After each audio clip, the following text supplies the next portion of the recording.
All right. Welcome, everybody, to Standing for Truth. I'm your host, Donnie Bedinsky, and here at SFT, we are committed to defending the truth of biblical history and biblical creation. Standing on God's word is the ultimate authority for the past. This program continues our biblical versus Egyptian history series and follows our previous episode, Resolving the Chronology Conundrum. Now, having addressed the problems with conventional Egyptian chronology, today we move to the next step, identifying the pharaohs of the Bible.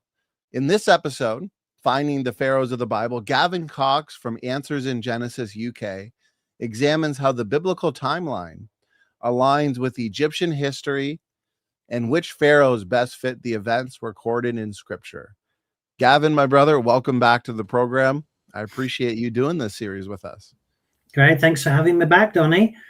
And just want to apologize in advance because I've had a heavy head cold, and I've tried to do my best to rest up, and I've got my mug of ginger and honey and lemon here with me just in case I have a coughing fit, but hopefully I won't, and I'll get through it in good speed. So well, I appreciate you being a good sport. Honey, ginger, and lemon will definitely do the trick, brother. This series, including the previous two episodes in the last series, Noah in ancient Egypt, Adam and Eve in ancient Egypt, you've given us a ton of just excellent information that has been very beneficial to us, so I appreciate it.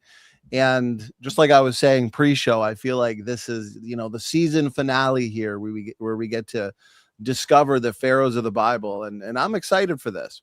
A lot of people have, I think, misconceptions or false ideas on how Exodus played out, who the pharaohs of the Bible were, based on some movies, not necessarily bad movies, the Ten Commandments, Prince of Egypt. But here, I think we're going to set the record straight. So for the audience sake, we are going to be having the same format that we've been doing throughout these episodes.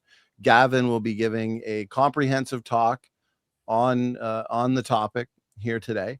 Then we're going to jump into some discussion and Q&A. So please, if you're in the live chat and you have some questions or even some objections, perhaps you hold to a different viewpoint, send in those questions, send in those challenges, and we'll have some fun interacting with those comments.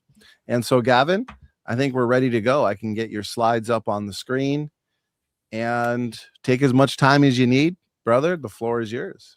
Great, thank you. So, finding the pharaohs of the Bible, and I'm not going to concentrate on who is the pharaoh of the Exodus or who the pharaoh of Joseph was.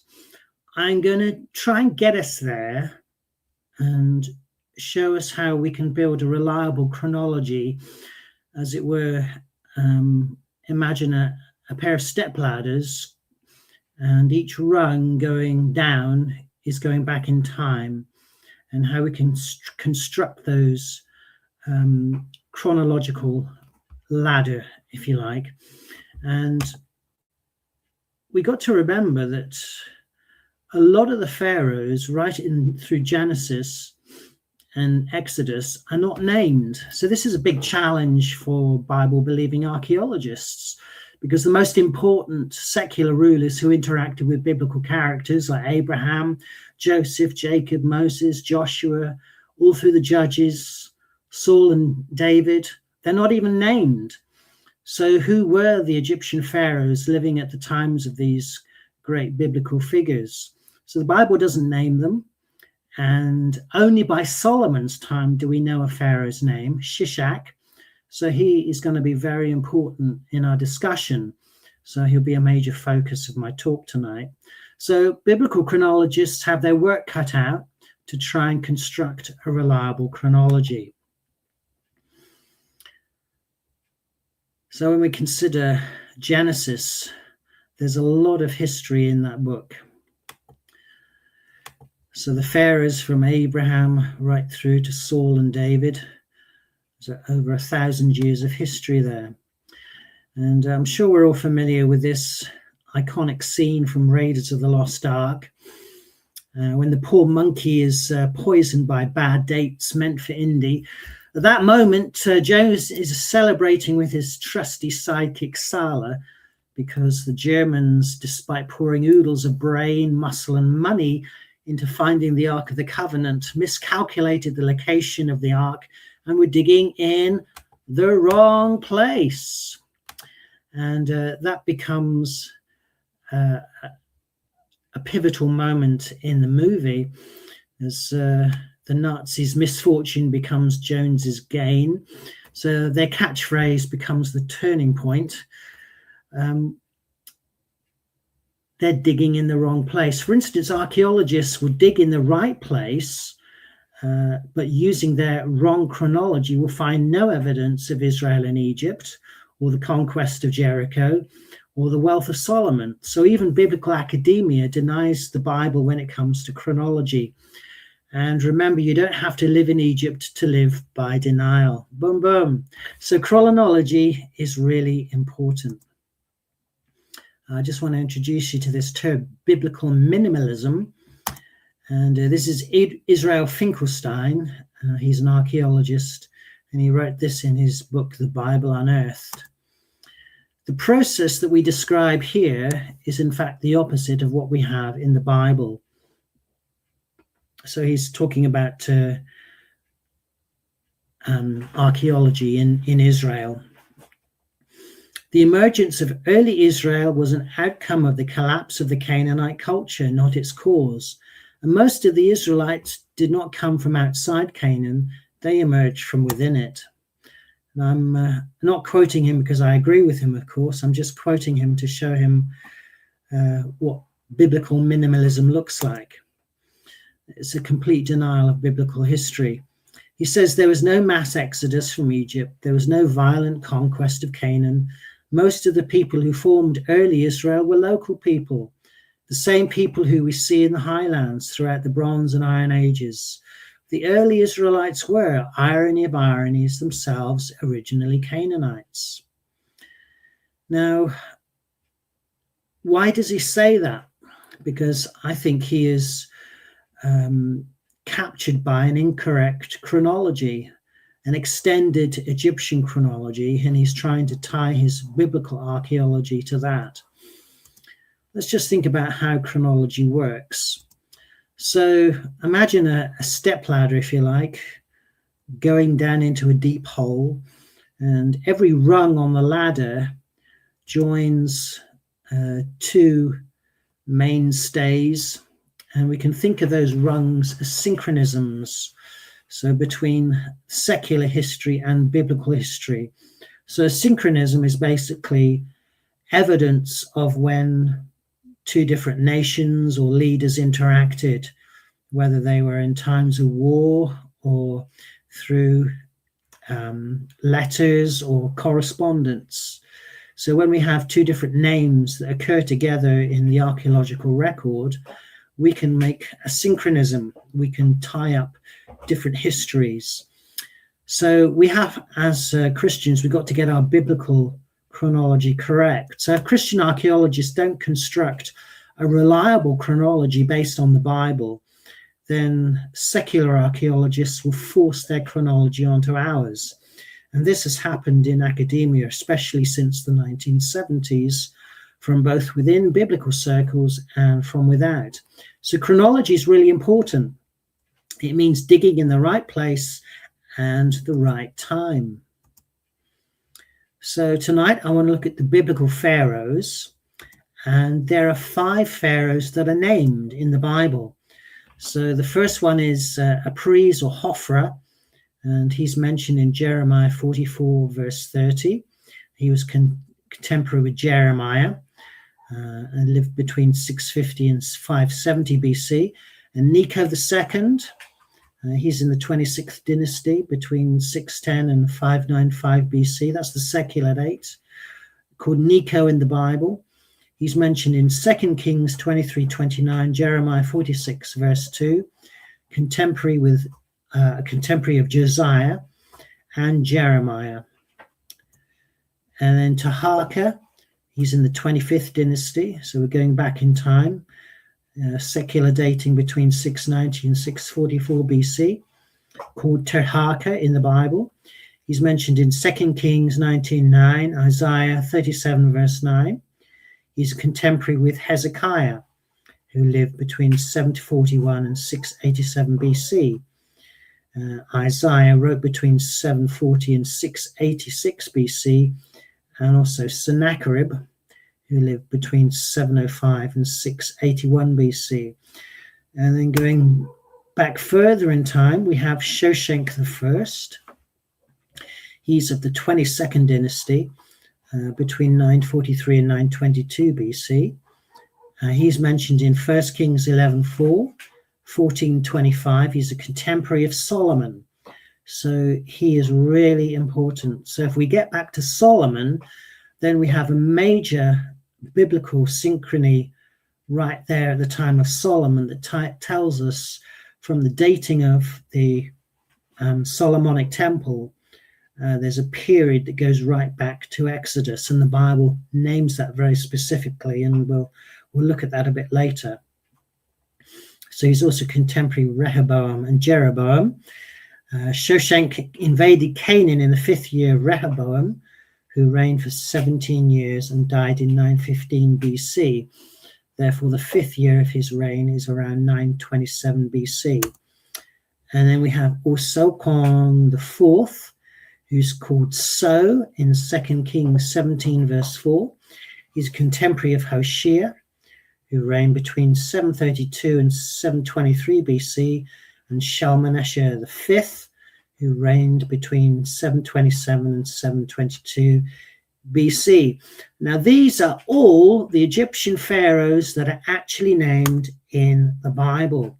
So they're an important lineup. They're absolutely essential for forming a correct biblical chronology so that we can go back rung by rung by rung back into history, get to the time of Solomon, and once we're safely there, we got a major biblical anchor, if you like, that takes us right back to the Exodus. So if we work our way through these chronologically, we can build a very sure biblical chronology. So it needs to be noted right here that the secular timeline incorrectly swaps Shishak and So and overextends the history. So this needs to be corrected. So in the biblical timeline, Shoshenq is older than Osorkon IV.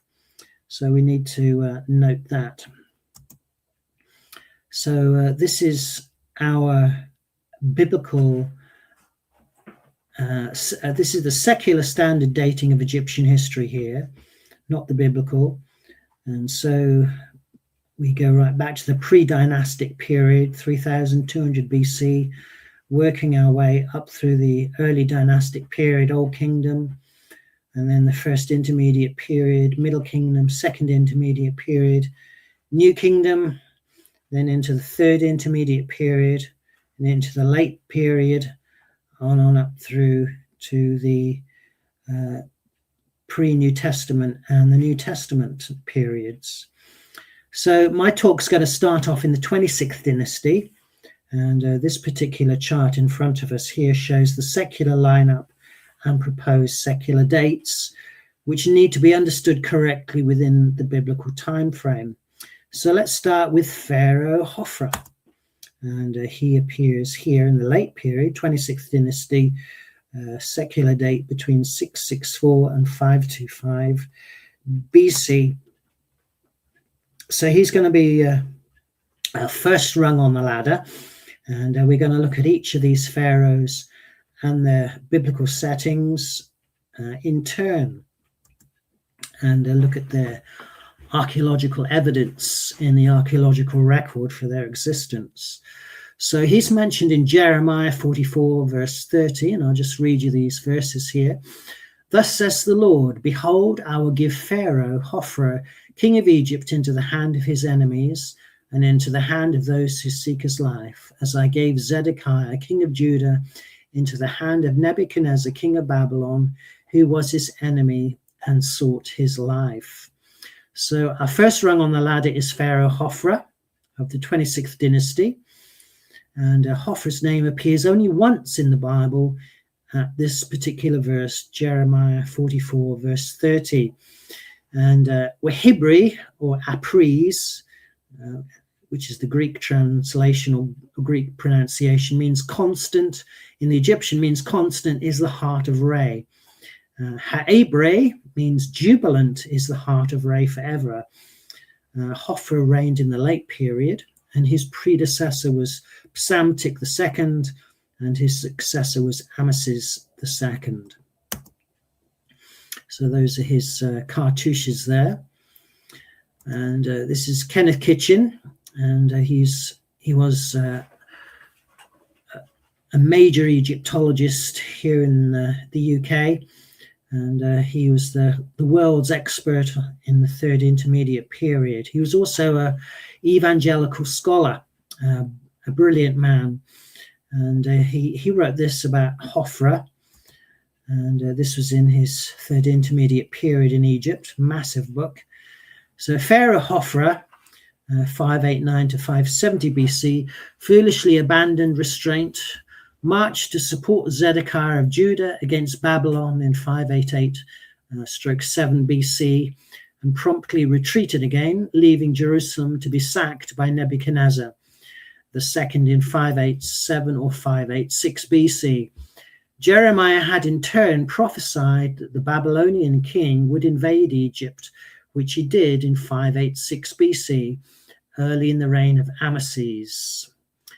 So that's the biblical setting for us. And I've just highlighted these names in yellow. So we have Pharaoh, Hophra, Zedekiah of Judah, and Nebuchadnezzar. So we have a triple synchronism here, which is really important for chronologists. So we have a synchronism between Egypt, Judah, and Mesopotamia. So very important. So if you like, a threefold witness of a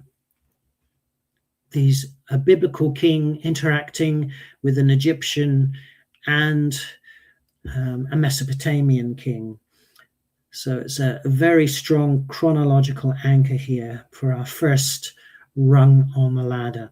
So let's look at some archaeological evidence for Hophra. And here is a sphinx of his, kept in the Louvre Museum.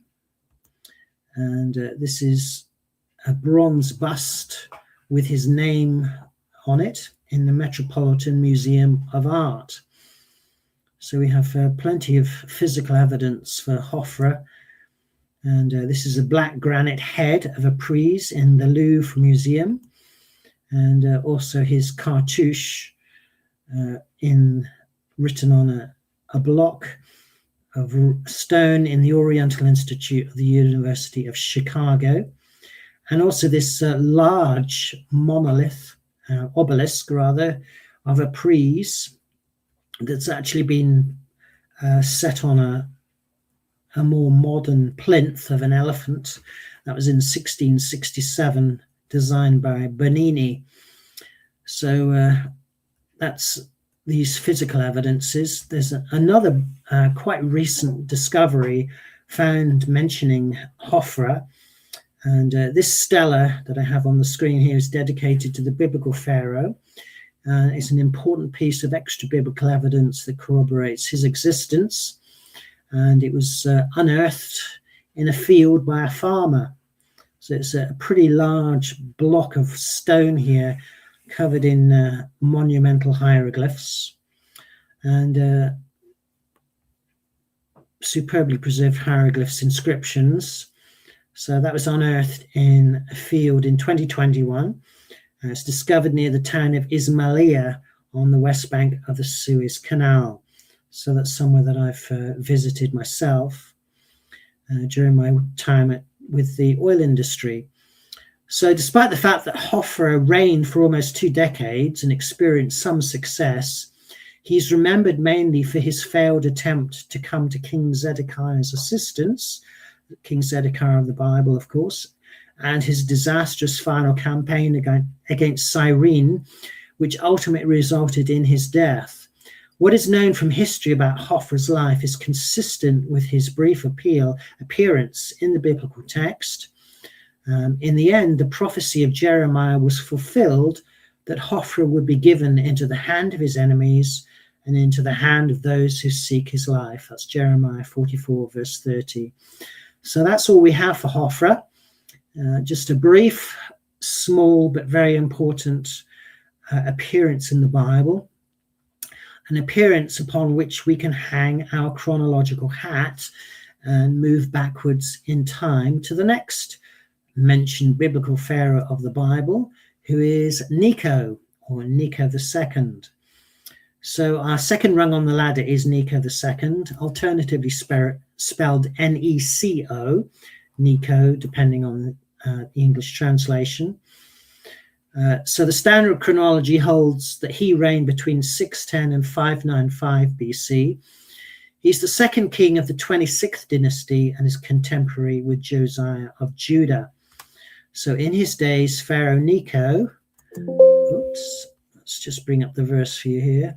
In his days, Pharaoh Necho, king of Egypt, went up to the king of Assyria to the river Euphrates. King Josiah went to meet him, and Pharaoh Necho killed him at Megiddo as soon as he saw him. So poor old King Josiah didn't stand a chance against Pharaoh Necho. It didn't last long at all. Necho's name occurs 9 times in 8 verses, making him the most named pharaoh in the Bible. So that's quite something, isn't it? Pharaoh Necho. I mean, some of us haven't even heard of him, quite possibly, but he is the most named pharaoh in the Bible. So we can read in 2 Kings 23, 29 to 37 to get the context. He also appears in 2 Chronicles 35, verse 20, verse 22, chapter 36, verse 4, and Jeremiah 46, verse 2.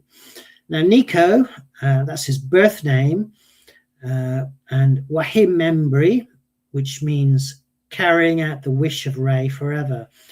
That's his prenomen. Predecessor was Psamtik I, and successor was Psamtik II. So Necho that's his cartouches there. And I'll just highlight these in yellow. So we have an Egyptian pharaoh, Necho, king of Egypt. We have the king of Assyria, and we have King Josiah. So we have another triple connection, another triple synchrony. So a very strong and important chronological anchor between Egypt, Assyria, and Judah. So again, this is very important for the chronologists. This is real history, real kings of history interacting. And let's look at some of the archaeological remains and evidences for Pharaoh Necho.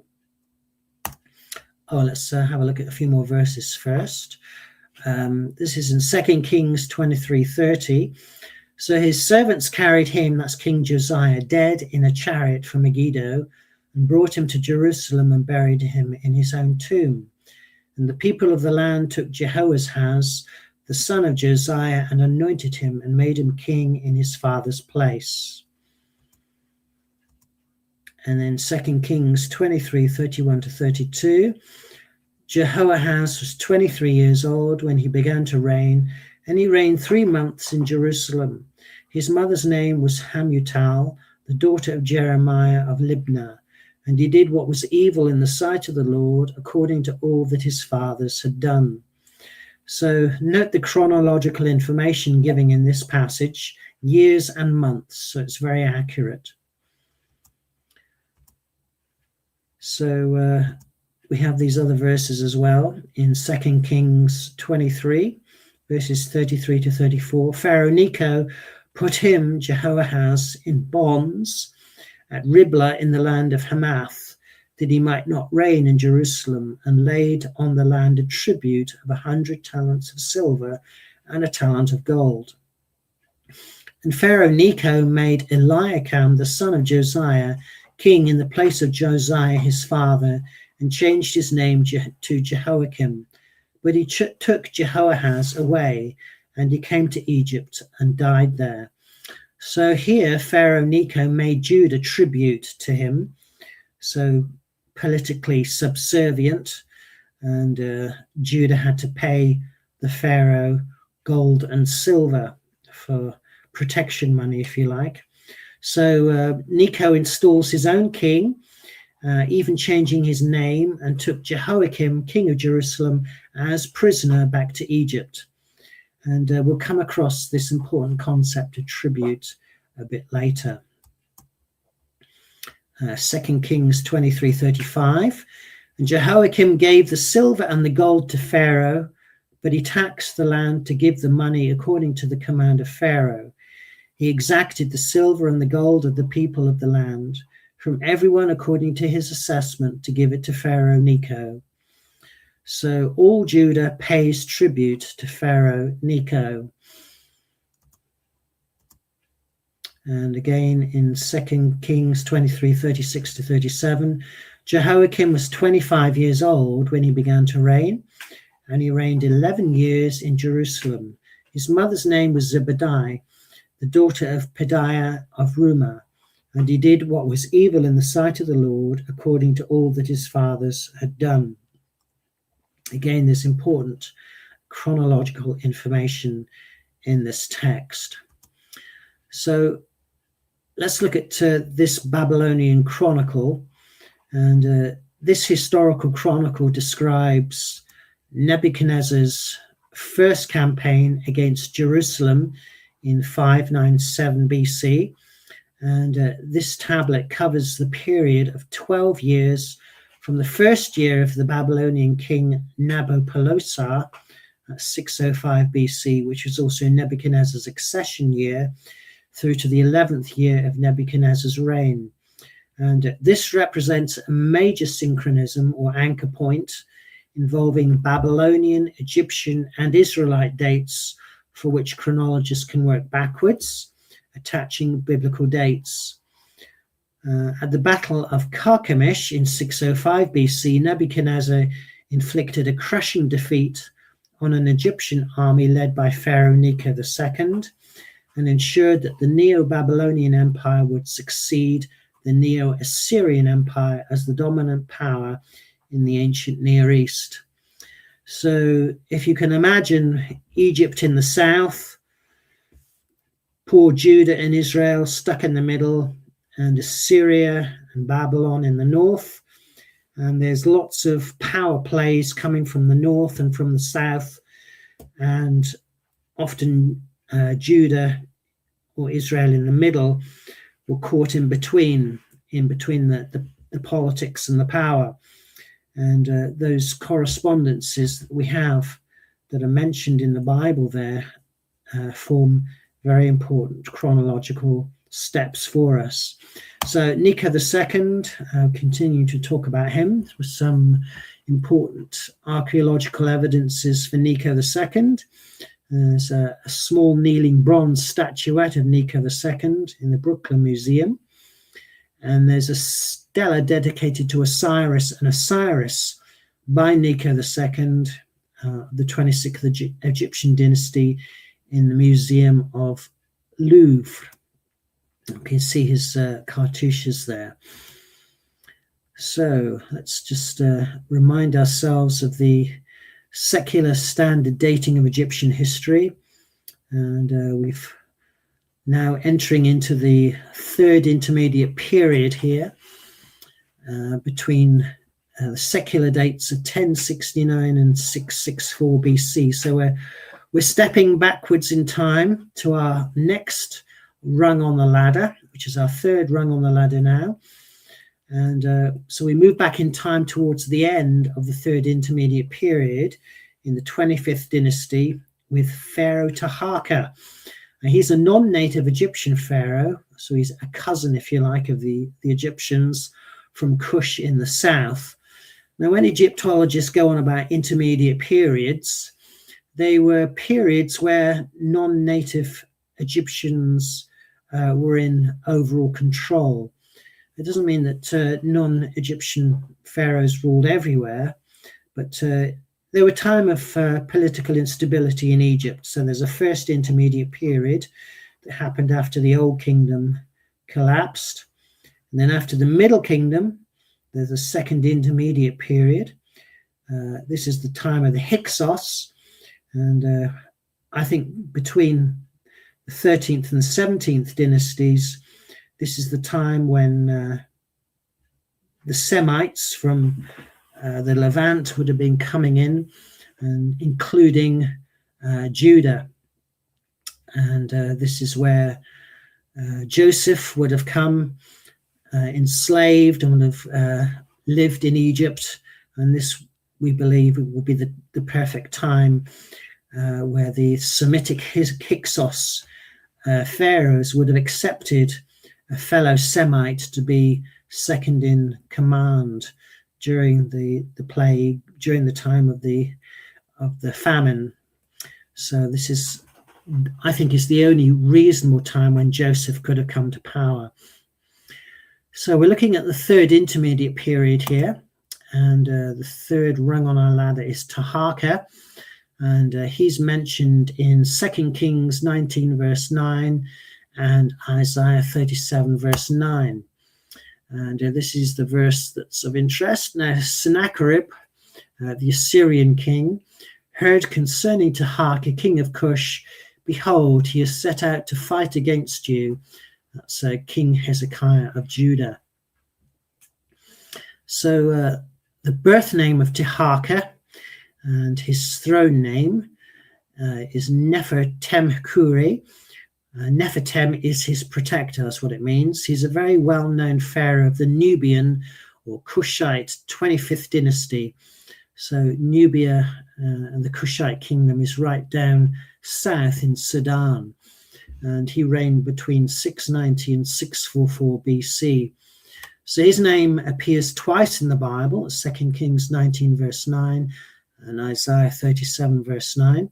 He was a lieutenant for the reigning Egypto-Nubian ruler Sheptiku, or the Assyrian Shepatka, who ruled from either 706 to 702 BC. His predecessor was Shabaka, and his successor was Tantamani. So at the end of the 8th century, in 701, Prince Taharqa of Nubia, Cush, and Egypt brought up an army of some 1,800 miles from Upper Nubia to Memphis to go to Hezekiah's aid. And in 701 BC, why did he do that? Because he doesn't want the Assyrian king breezing through the Levant and invading Egypt. So he wants to make an alliance with the Judean king. So that's why he came up to aid him. So in 701, Taharqa and his army aided Judah and King Hezekiah in withstanding a siege by King Sennacherib of the Assyrians. And that's mentioned in 2 Kings 19:9 and Isaiah 37 verse 9. So the Assyrians failed to take Jerusalem and withdrew to Assyria. And again, we have a triple synchronism here. Sennacherib, the Assyrian king, Taharqa, the king of Cush, and Hezekiah, king of Judah. So another very important, very strong triple witness in history of a biblical king interacting with the kings of the ancient Near East. So let's look for some artifacts belonging to Taharqa. There's a restored statue of Pharaoh Taharqa in the Louvre Museum. There's a wood figurine of Pharaoh Taharqa in the Michael Carlos Museum.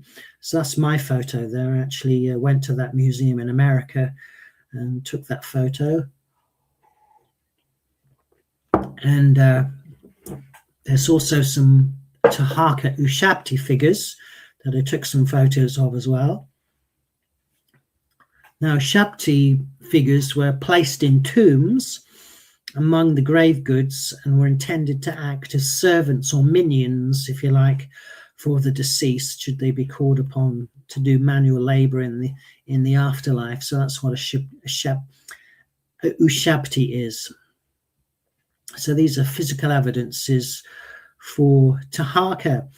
There's a sphinx of his in Sudan, and also a chapel of Taharqa at Shepen Poet in Karnak. And you can see his cartouche there.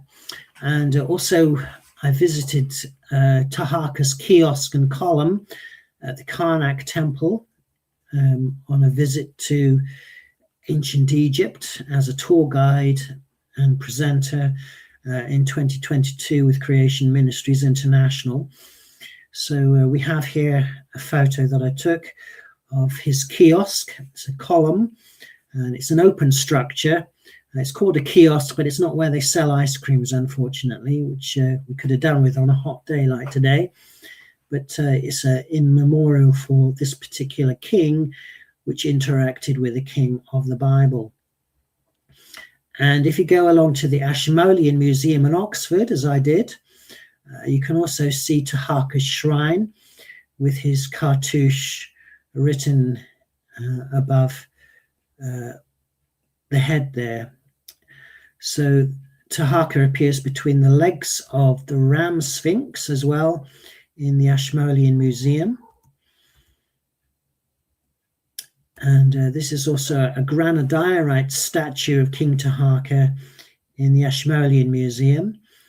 I'll just read you the plaque here. The king wears a tall plumed headdress and carries a crook and flail, two symbols of kingship. The shrine of King Taharqa may have originally contained a similar statue or an image of the god Amun-Re. So when we read of these pharaohs, they interacted with the pharaohs of the Bible. They're real historical people who lived and reigned in history. And because of that, we can date events in the Bible and form a strong and reliable chronology. So this is the Kushite Empire. So it's right down there south. And they moved right up into the north, right up into Tanis there during the 25th dynasty of Egypt, around 700 BC. So this is the third intermediate period, so pushing aside the native Egyptian rule. So it's a time of political instability for native Egyptians. So this is a pyramid of Taharqa at Nuri, and that's in Sudan, so that's northeast Africa. So this is the largest and best preserved pyramid of that time and place is that of Taharqa, and it's measuring some 51.75 meters on each side with a height of 67 meters and an angle of inclination of 69 degrees. So beneath the pyramid is a burial chamber with 6 columns and arched ceiling. So that's enough of Taharqa, and let's move backwards in time to the 4th rung on a chronological ladder. So we're moving on to the 4th rung in my talk, which should actually be rung 5 according to the biblical timeline, which is Shoshenq I of the 22nd dynasty. So I'll spend most of my time with this king as he's so important to our chronology, as he's been the subject of much speculation from the new chronologists. So new chronologists are trying to do what many Egyptologists would not dare to do, is reduce the Egyptian timeline in certain periods. And as a result, a lot of they're trying to hope that ancient Near East history will line up with Egypt as well, and that they hope will line up biblical history. But I suggest that the new chronologists are not, they're rather muddying the waters. And Shishak is our 4th rung. He's a very important biblical king, and he needs to be kept as Shoshenq of Egypt. So Shishak of the Bible, Shoshenq of Egypt. So we read about him in Chronicles, and states, in the 5th year of King Rehoboam, because they'd been unfaithful to the Lord, Shishak, king of Egypt, came up against Jerusalem with 1,200 chariots and 60,000 horsemen. And the people were without number who came with him from Egypt, Libyans, Sukkim, and Ethiopians. Excuse me. And he took the fortified cities of Judah and came as far as Jerusalem. So obviously this is a very monumentous time in Israelite history, when an Egyptian pharaoh is coming right up to the gates of Jerusalem. So this is our 4th rung on the ladder. Shoshenq I of the 22nd dynasty. He reigned between 943 and 922 BC and died in 922 BC. His predecessor was Pasunes II, and his successor was Osogkorn I, which we'll talk about in a minute. So Kenneth Kitchen described the Shishak-Shoshenq synchrony, as I've called it, as the essential synchronism. Is a very, very important synchronism upon which to hang your hat to build a reliable chronology. So Shishak is conventionally understood to refer to Shoshenq I within the standard chronology, and he's mentioned 7 times by name. As 1 Kings 11:40, 14 verse 25, 2 Chronicles 12:2, 5:7, and 9. So he's the second most named pharaoh in the Bible. And most chronologists use the sacking of Thebes by Ashurbanipal in 663 BC as an anchor point for biblical and secular Egyptian chronology. But we have something here, more rock solid, that takes us much further back to 925 6 BC, and this is only 500 years later than the Exodus. And when we get back to this time in history and make a synchronism with Solomon, the Bible gives us a very important period of time from the founding of the temple with Solomon right back to the Exodus. So if we can get back to the time of Solomon with a rock solid chronology, then we're home, and then we can start to think about who the pharaohs of the Exodus were, and Joseph and Moses, and working our way backwards. But that will be a talk for another time. I'm just getting us back reliably. So those are his cartouche there. Excuse me. So some new chronologists like David Roll think Shishak was Ramesses II. Peter James, who's the author of The Centuries in Darkness, very important book that stirred a lot of pots in terms of chronology. He thinks Shoshenq was Ramesses III, and Peter van der Veen, he thinks he's an unnamed Ramesside king. So the new chronologists aren't agreed amongst themselves who they think Shoshenq was. However, the Ramesside kings were thoroughly Egyptian and had battles against the Libyans. And many Libyans were soldiers and even generals in Egypt's army at the end of the New Kingdom, a point consistent with the biblical text where Shishak comes with a huge army, including Libyans from Egypt. Therefore, he must have been Libyan to be able to quickly conscript so many of them. So, in fact, Shoshenq I was a Libyan pharaoh, as seen from this text from what's called the Karnak Priestly Annals. Sorry.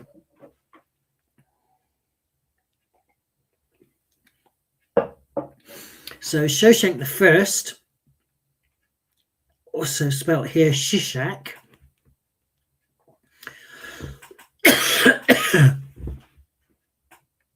so there's no N.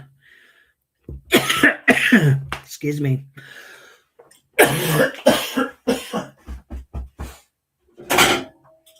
Yeah.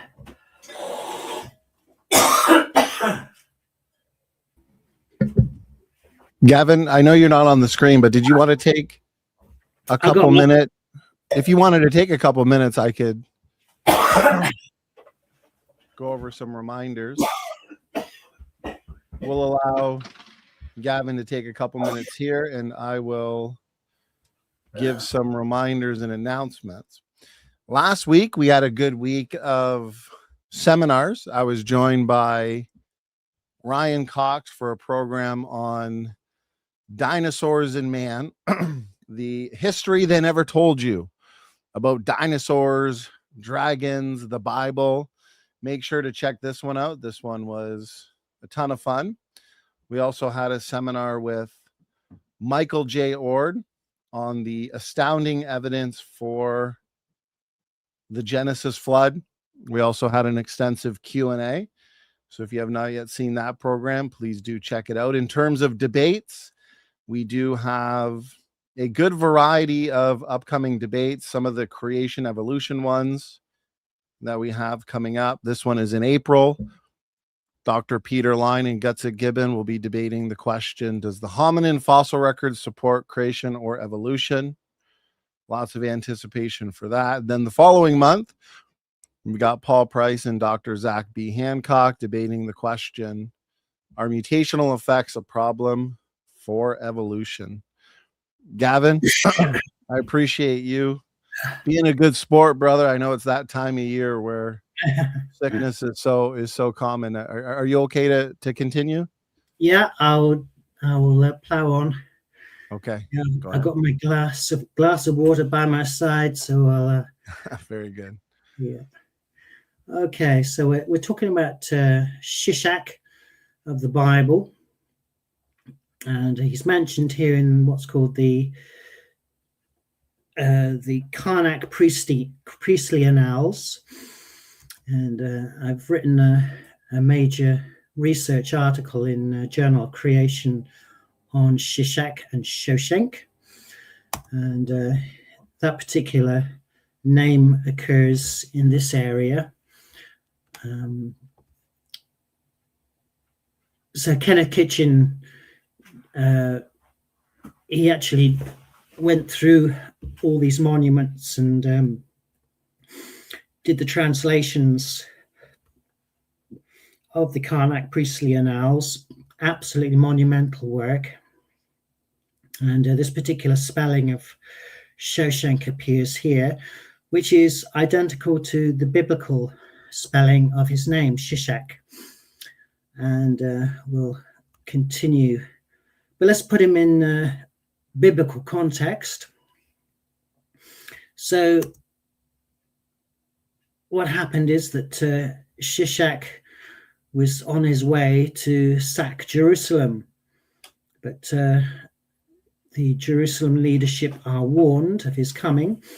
Then Shemaiah the prophet came to Rehoboam and to the princes of Judah who had gathered at Jerusalem because of Shishak, and said to them, thus says the Lord, you abandoned me, so I have abandoned you to the hand of Shishak. Then the princes of Israel and the king humbled themselves and said, the Lord is righteous. So it's always a good thing to repent and humble yourself before the Lord, because he will turn and hear. So Judah is warned that Shishak was coming. Judah and her leaders repented before the Lord.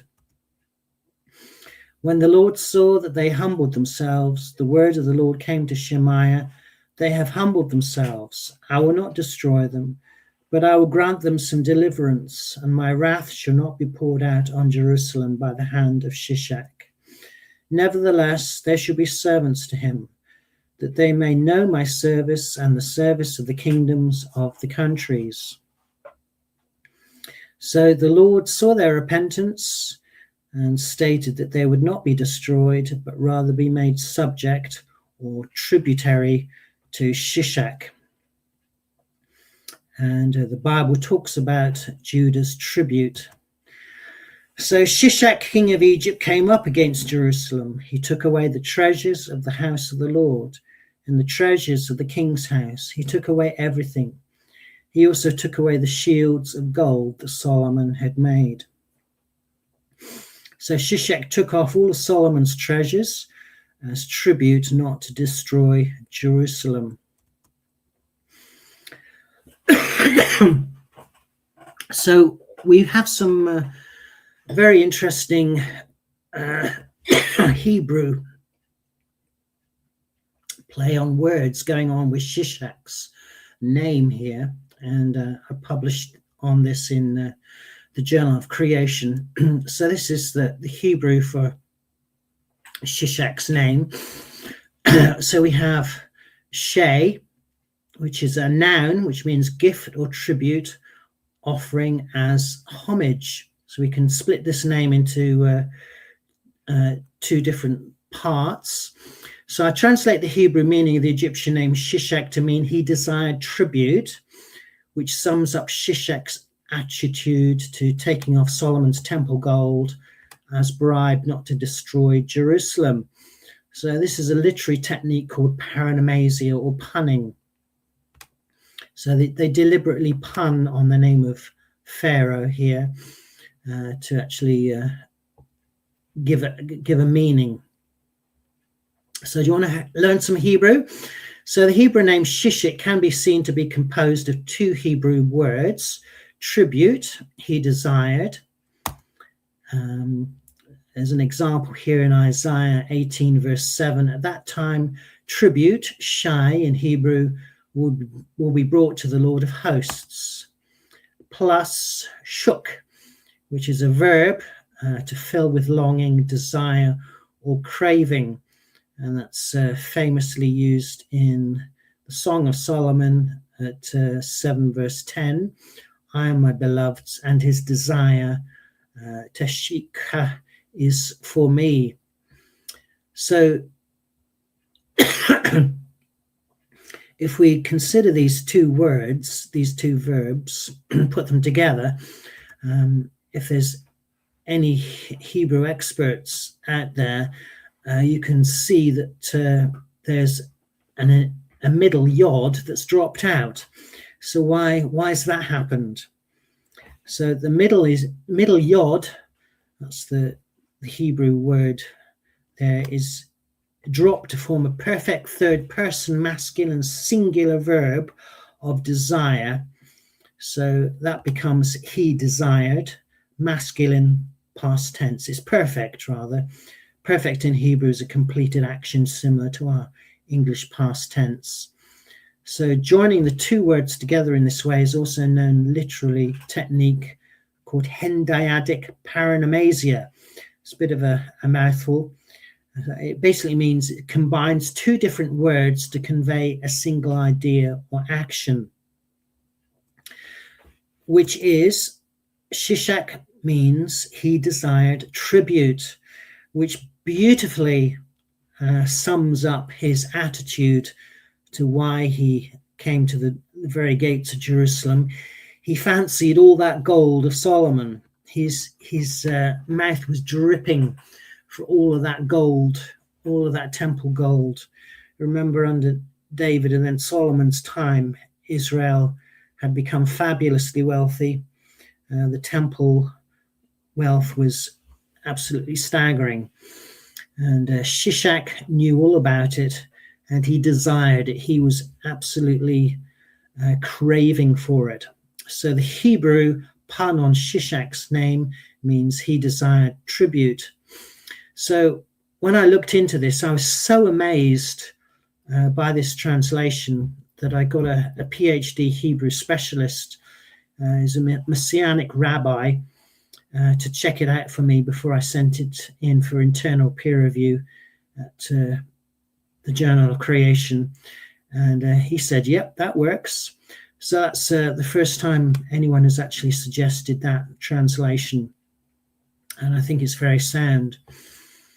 So that sums up Shishak for you. And I've actually, this is a photo I took in Egypt of the Stela of Shoshank I. And you can see that as you travel down the Nile. And this is very important for us because it shows both different spellings of his name.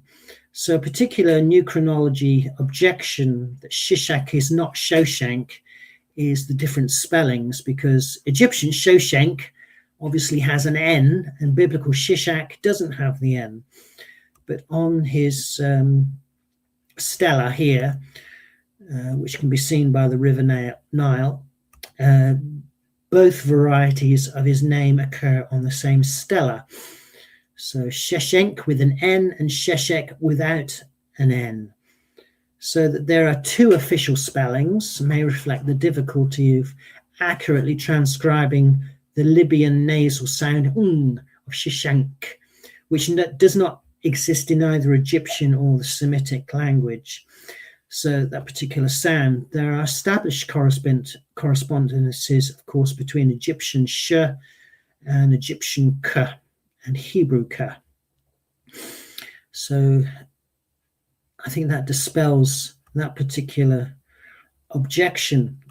There's also another example of a Shishak name spelled without the N. That's a gold signet ring, but this is another Shoshank of the 26th dynasty, and the chief steward of the divine Adoratus, dated around 575 BC.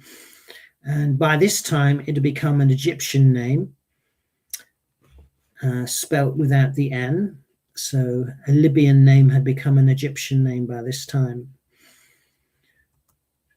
So Shoshank's Bubastite portal, this is in Karnak, and this names him here with the N, spelt with the N, and his other Egyptian names as well. So Shoshank's birth name, or the Nomen cartouche, is on his Bubastite portal in Karnak, spelled Sheshenk, and the epithet Meri Amun, beloved of Amun, marked in yellow rectangle here, and his throne name Hejkapere Re Setep Re, meaning bright is the manifestation of Re, chosen of Re. So on an entrance column is a depiction of Shoshank. He's in the middle figure. Just let's have a look. I'll just point him out there. So that'll be Shoshank the first. He's the middle figure. Behind is his second son, High Priest Eopet, both approaching the god Amun there.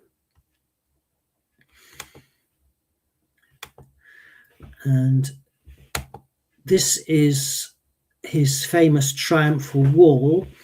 This is a topographic list of Shoshank I at Karnak. So to the left of the large figure is Amun. So that's Amun there. And this is Shoshank defeating his enemies. So he appears on the right. His cartouches can be seen ringed in yellow. So that's his cartouche there, and there as well. So the wall is covered in name rings of places in the Levant. And this particular name ring is of great importance. This is a photo of the wall. So the Bubastite portal gate is located within the precinct of Amun-Re temple complex between the temple of Ramesses III and the second pylon. It records the conquests and military campaigns in 925 BC of Shoshank I of the 22nd dynasty. So one Bubastite portal name ring has caused contention throughout history. Naturally, it sounds like it connects to Jerusalem, the capital of Judah, and the great pioneering French Egyptologist Champollion he translated this particular name ring. He's the famous co-translator of the Rosetta Stone. He was the first to decipher Shoshenq's reliefs in Karnak. He transliterated this hieroglyph as Yehuda Hamalek, or Yehuda Malek, meaning the kingdom of the Jews or of Judah. Thus, Champollion concluded that Shoshenq of Egypt was Shishak of the Bible, who'd plundered cities in the divided kingdom. Modern scholars have dismissed Champollion's translation and suggest it spells out a mysterious name, the King's Monument, the location of which is unknown. So this means that none of the conquered cities mentioned in the Bubastite portal specifically mention Jerusalem. So therefore, the new chronologists jump to the conclusion that Shoshenq cannot be the biblical Shishak who looted Jerusalem's treasures. And Gary Bates, who is the CEO of the USA CMI ministry, asked me one day what this particular name ring means. So I studied the glyph to find out that the first 5 glyphs phonetically spell out Judah, as per Champollion's translation, and the next 4 symbols spell out Maruk. So they are there, Maruk. And what does that mean? Well, the standard Egyptian lexicons tell us that Maruk means offerings, gifts, tribute, bribes, or plunder. So that's really interesting, isn't it?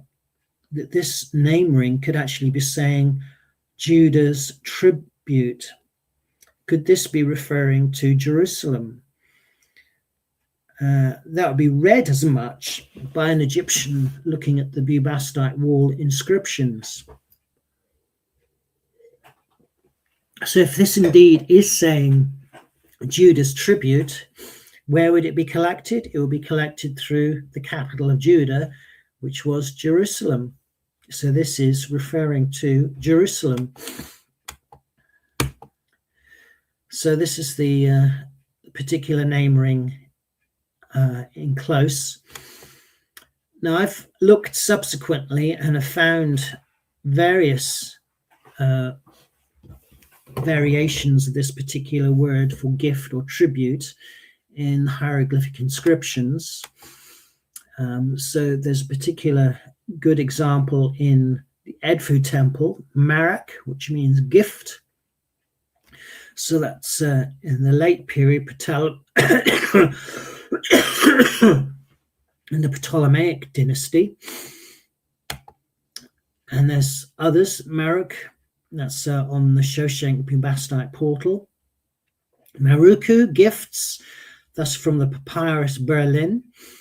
That's from the 21st and 22nd dynasties. Maraka means gifts.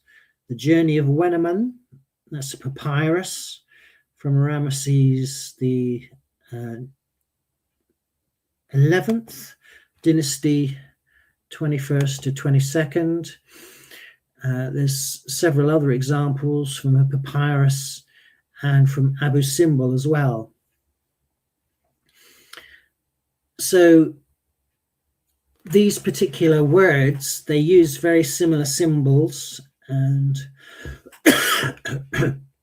even though they're spelled slightly differently on the monuments and in the papyri, they mean the same thing, to bring gifts or tribute. This is a particular good example in hieroglyphs from Edfu Temple, Marak. So on the perimeter wall of the inner face, this was originally translated by Emil Chassinat, the relevant section states, I come to you, my father Osiris, I am your son Horus, I make presentation before you, your beautiful face, so that you indulge in your offering, Marek of purity. So offering here means Marek. So the objection number 2 from the new chronologists is that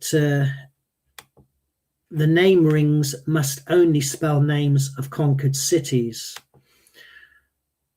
I would say that that is way too restrictive, and you can find examples of these particular name rings in other places that don't refer to conquered cities. So even on the Bubastite portal itself, there are examples of name rings that don't refer to conquered cities. Mitit, that refers to, this is name ring number 10, spells out the name of a city, but a word mitit, which likely introduces the rest of the list, this means likeness. So that's an actual verb there. It's not a named city at all. So there's a verb just in a conquered name ring. So it's likely referring to the rest of the list as representing Egypt's enemies. There's another famous example in Soleb in Nubia, which shows a name ring that refers to the tribe of Yahweh. So that's another possessive clause. It's not just a simple proper noun. So a possessive clause is just like the one that I've translated. It's not just a simple proper noun of a city-state, which likely refers to Israel settling in the time of Joshua and were identified by Amenhotep II with their god Yahweh.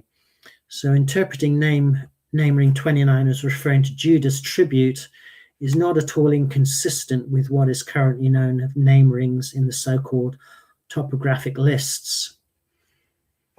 So my translation of name ring 29 helps answer the charges of the new chronologists that because Jerusalem is not mentioned, Shoshenq I cannot be biblical Shishak.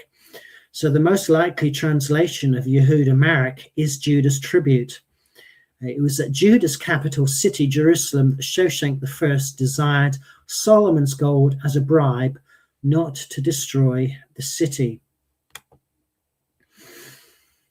So another objection by the new chronologists is the name ring 29 is wrongly placed for Jerusalem. It can't be Jerusalem because it's in the wrong place. And I would say, oh, really? So this is an objection raised by David Roll, is that if this Yehuda Marek name ring does refer to Jerusalem, it does not appear in the correct location on the Bubastite portal. So Roll renumbers the entire wall, what he calls a Bubastraphon style, which is Greek as the ox plows, reading right to left and then down, then left to right. But this is not the conventional number system and actually contradicts the well-known convention of always reading into the faces of hieroglyphs. So in his opinion, Jerusalem should appear after his renumbered number 26 Ajalon, number 23 Gibeon, and then 22 should be Jerusalem according to him. But instead, Menachem, a city he rightly states is in Transjordan, is next. But this is stunningly poor logic, and he actually uses only 3 points to draw a straight line, and it's basically a fictitious line on the map, and he tries to make that into a campaign journey. So rather, all the points are all over the map and cannot be used to draw up any intelligible itinerary or route march. In fact, name ring 29 occurs between 28 and 30 and 31, which are all unknown locations. So using either roll or the conventional numbering scheme cannot prove or disprove that number 29 is referring to Jerusalem. So Roll's challenge also presupposes the Karnak name rings following up an orderly itinerary into the Levant. So when the names are located on the map, the numbers cannot be forced into any itinerary scheme, and all attempts at doing so are purely conjectural. So this is John D. Currid, he's professor of Old Testament, and he's done more than most to accurately understand Shoshenq's topographic list. Extensively consulting the leading scholars who've studied the list, he concludes that with such little surviving data, it is impossible to conclude the list represents an itinerary or route march. He said this: identification of the towns in the list is less certain than many scholars suppose. Of the approximately 178 name rings, we are assured of only about 27. That is a very low percentage, around 15%, by which to try to reconstruct the route of the army. Much of the journey, therefore, remains a mystery. So the new chronologists really make hay of the fact that Shoshenq didn't follow the route march that they think he should have followed to come to Jerusalem. And this is typified by David Roll of what he states. So Roll creates a straw man to bolster his case that Shishak is not Shoshenq by misrepresenting the biblical text. And yes, he does misrepresent the biblical text in what he states. Why did he attack his ally Jeroboam in Israel while meticulously avoiding an incursion into the territory of his enemy Rehoboam, king of Judah? The whole situation is topsy-turvy. While Shishak attacks Israel and enters Jerusalem to plunder the temple of Yahweh, Shoshenq attacks Israel and does not mention Jerusalem as one of the defeated cities in his campaign record. Shishak is allied to Israel and subjugates Judah, while Shoshenq subjugates Israel and avoids confrontation with Judah.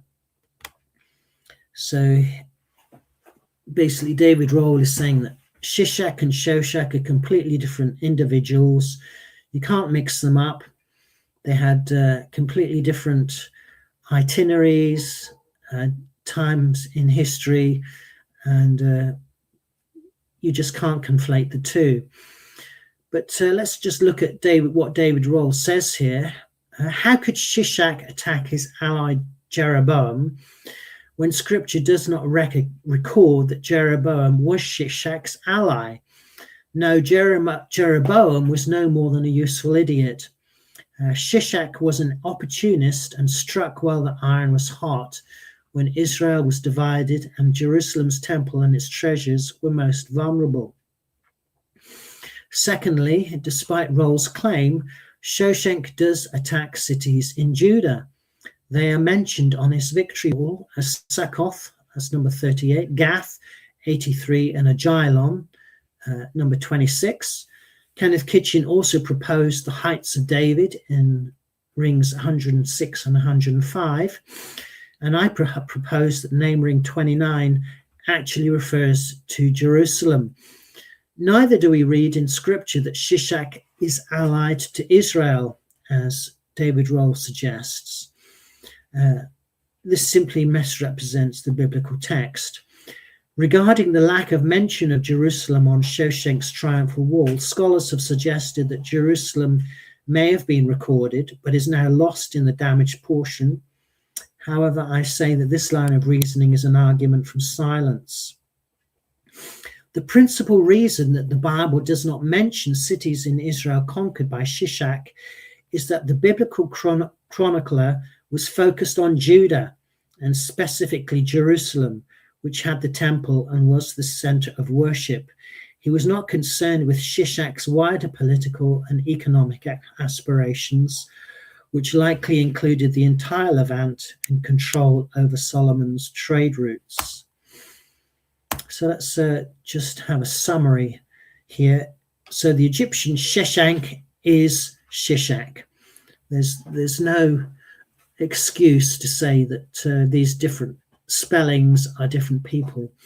They actually occur together, and they're alternate spellings of the same person. So the Hebrew Shishak, when translated, means he desired tribute, which beautifully sums up his attitude towards Solomon's temple treasures. And Yehuda Marak, I believe, means Judah's tribute when translated into Egyptian. So I've published on this as well. So the Egyptian translation there has gone through peer review and has stood the test of time. So the reason why Jerusalem probably wasn't named is because it wasn't destroyed. It wasn't destroyed because the leaders of Jerusalem repented and gave tribute to Shishak, not to destroy Jerusalem. So all of Judah would have been tributed through Jerusalem as the capital of Judah. So when we read the tribute of Judah on that name ring number 29, it would of course refer to the centralized tribute capital, which would have been Jerusalem. So I would say that Judah's name ring there doesn't mean the king of Judah or the kingdom of Judah, but actually means Judah's tribute. And I think that is a far more accurate translation of this name ring and brings it right back into the spotlight, into history. And therefore, Shishak is Shoshenq. Now, another question that we need to ask is, where did the tribute go? Where did all this fabulous wealth of Solomon end up?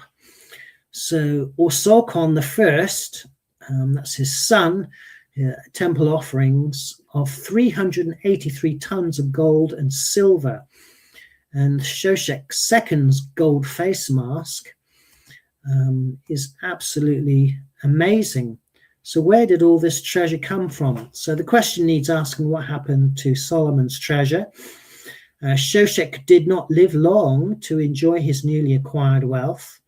Merely 1 year after his military campaign, Shoshenq mysteriously died. So, keeping the Egyptian priesthood on side, Orsorkon I then gave extravagant gifts to Egypt's temples. This was recorded just 3 years later on a granite stela at Bubastis in the eastern Nile Delta. The inscriptions describe Orsorkon I lavishing at least 383 tons of gold and silver on Egypt's temples. This is calculated from the surviving inscriptions, meaning that there was probably even more. Egyptologist Edward Neville, who deciphered the weights in gold, silver, and precious stones, and Egyptologist Robert Rittner has translated Orsorkon I's inventory, which describes in clerical detail his extravagant gifts to Egypt's temples. So this is Robert Rittner, Egyptologist. He stated this: the preserved sums are extraordinary and likely derive in part from the spoils of his father's victorious Palestinian campaign. Egyptologist Kenneth Kitchen, he closes the deal and states this: the vast amount of Solomon's golden wealth may have ended up, at least in part, as Orsorkon's gift to the gods and goddesses of Egypt. So some more evidence of cultural exchange during this time. We read this in the 1 Kings 11:40.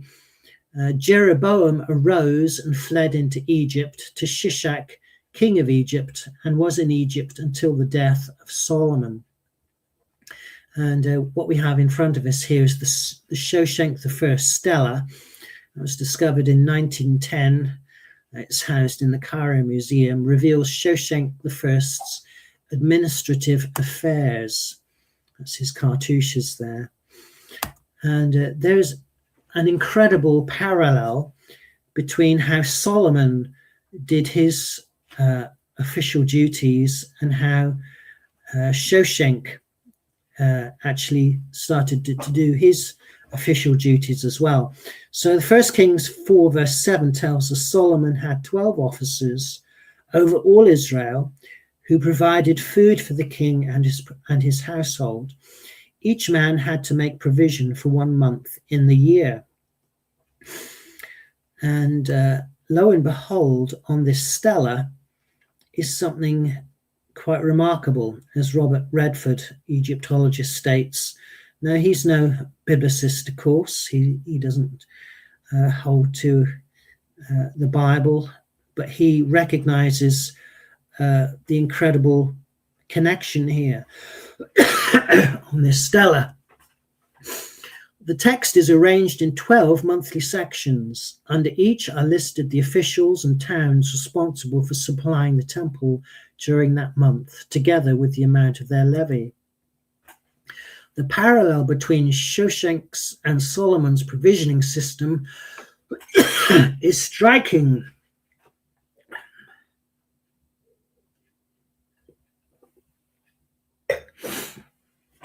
So this is very much consistent, excuse me, with Jeroboam fleeing to Shishak and influencing him. So they must have spent quite some time together talking about Solomon's empire. And in the background, Shoshenq was learning about Solomon and his empire and its weaknesses, and when he could excuse me, when he could attack. This is Shoshenq's victory stela in Megiddo. So an excavation during the 1920s at Megiddo unearthed a block with Shoshenq's cartouches, possibly commemorating Shoshenq's conquest of Megiddo, thereby independently confirming his military incursion into Israel. So the inscription reads, Nefer Netre Hedeperi, good God, white is the existence of Re, Tepnere Shoshenq, chosen of Re, Shoshenq the first. So that gets us right into the Solomonic period. And here we have a really important chronological anchor. And it tells us in 1 Kings 6:1, in the 480th year after the people of Israel came out of the land of Egypt, in the 4th year of Solomon's reign over Israel, in the month of Ziv, which is the 2nd month, he began to build the house of the Lord. So Shoshenq being Shishak gets us right back into this period of Solomon. And once we get to Solomon, the Bible gives us the next. We can basically skip a whole load of rungs and get back to when Israel came out of Egypt in the 480th year after the people of Israel came out of the land of Egypt. So the biblical Shishak was Shoshenq the first of Egypt is clear, and much depends upon this chronological synchrony. I just want to quote Gary Bates here, who stated that Solomon began the temple in the 4th year of his reign, which we agree was 967 BC. We believe this year to be accurate, as we have built our 1 Kings 6:1 Exodus date around this as 1446 BC. 1446 BC, of course, is the standard understood date for the Exodus. And I think this is where we need to look for all the archaeology and look for the pharaohs of the Exodus and who they were, and all the evidence of Israel in Egypt during this period of time. So this means he came to power in around 971 BC. He reigned for 40 years. This puts the end of his reign at about 931 BC. Shishak invaded Judah in the 5th year of Rehoboam's reign, meaning around 926 BC. By conventional Egyptian chronology, which I believe to be reasonably accurate to within a few tens of years in some places from the 18th dynasty forwards, the conventional date for Shoshank's invasion of 925 BC. These dates are very close, and this could be a wonderful synchrony for biblical chronology. And I absolutely agree. We have a very solid chronology going right back to Solomon if we follow these biblical pharaohs that are named, the 5 biblical pharaohs that are named. So we're going to look at the last rung on our ladder, So on the 4th. And Gavin, my brother, before you get to the final portion of your presentation, I just wanted to check in, make sure you're okay, or if you needed a little break. Water. I'm almost done now, so I won't tempt fate. Okay, bro. Just want to make sure you're doing good. Yeah. And the presentation is flowing well, very informative. So, Gavin, go ahead. Bro. Good. All right. I have my glass of water by my side, so I'll just carry on. So we have 2 Kings 17, verse 4, which mentions So on the 4th. And it states this: "But the king of Assyria found treachery in Hoshea, for he had sent messengers to So, king of Egypt, and offered no tribute to the king of Assyria, as he had done year by year. Therefore the king of Assyria shut him up and bound him in prison." So in 726 /25 BC, Hoshea, who was the last king of Israel, rebelled against the Assyrian king Shalmaneser V, who demanded an annual tribute, and according to the 2nd book of Kings, sought the support of So, king of Egypt, whose name appears once in the Bible at this particular verse. And again, we have a triple synchrony. Just in one verse, we have another triple witness: king of Syria, Hoshea, king of Judah, and a king of Egypt. So 3 ancient Near East kings interrelating, one of them being a biblical king. So this is Kenneth Kitchen again, and he has much to say about these biblical kings on his amazing book on the reliability of the Old Testament. If anyone's not read that book, I can really recommend it as absolute tour de force of biblical archaeology, just demonstrating that the biblical record is absolutely reliable. Kenneth Kitchen says, is a perfectly feasible abbreviation for Osorkon. Other royal names were thus abbreviated: Shosh for Shoshenk, and the omission of the initial way from Wehibre in the Hebrew and the Greek forms of Hophra and Apries. Osorkon's own name was abbreviated both by occasional omission of the final N and in Assyrian by loss of initial vowel. There is no valid excuse for taking So as anything other than Osorkon IV in terms of our present knowledge. So's name in Hebrew likely means concealed. Here's some physical evidence for Osorkon IV.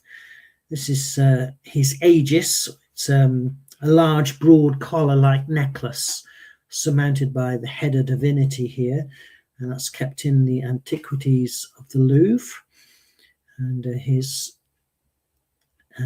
name spelled out in the hieroglyphs here.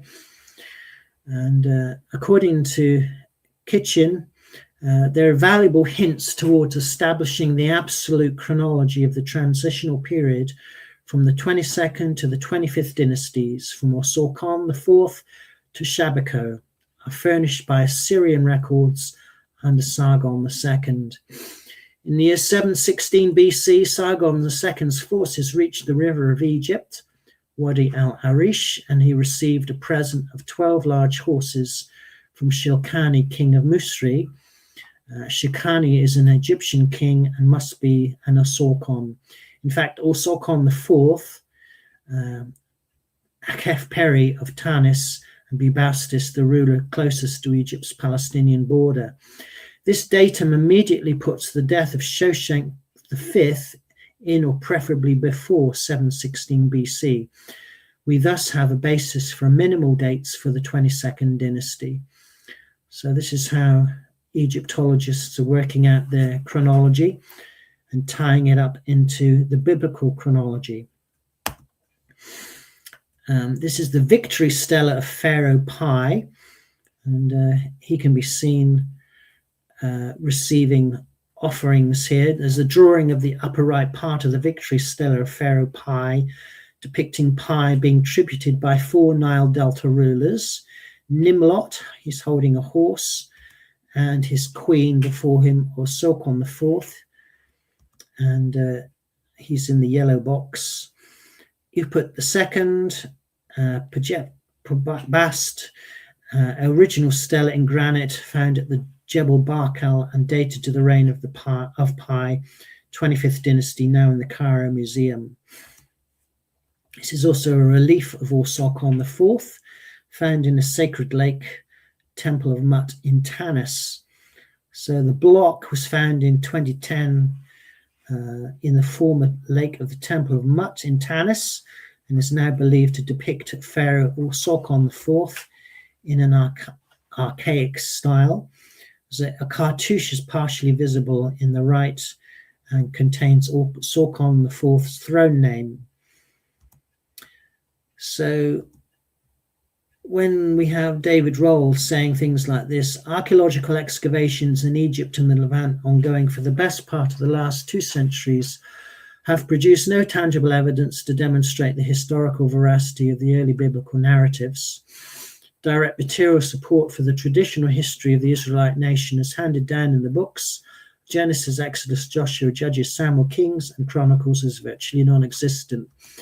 That's completely refuted by the archaeological evidence that we have. And in fact, I would say that the new chronologies produce new problems. So this is Associates of Biblical Research archaeologist Dr. Bryant Wood, States of Rolls' New Chronology from Perspectives of Ancient Israel.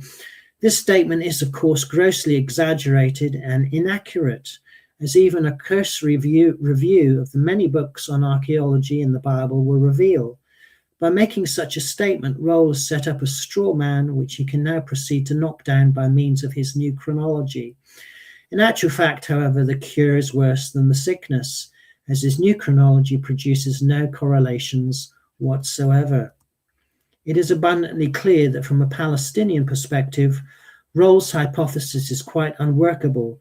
Rather than enhancing the connections between the archaeology and the Bible, his new chronology would destroy the many strong correlations that exist when the standard chronology is followed.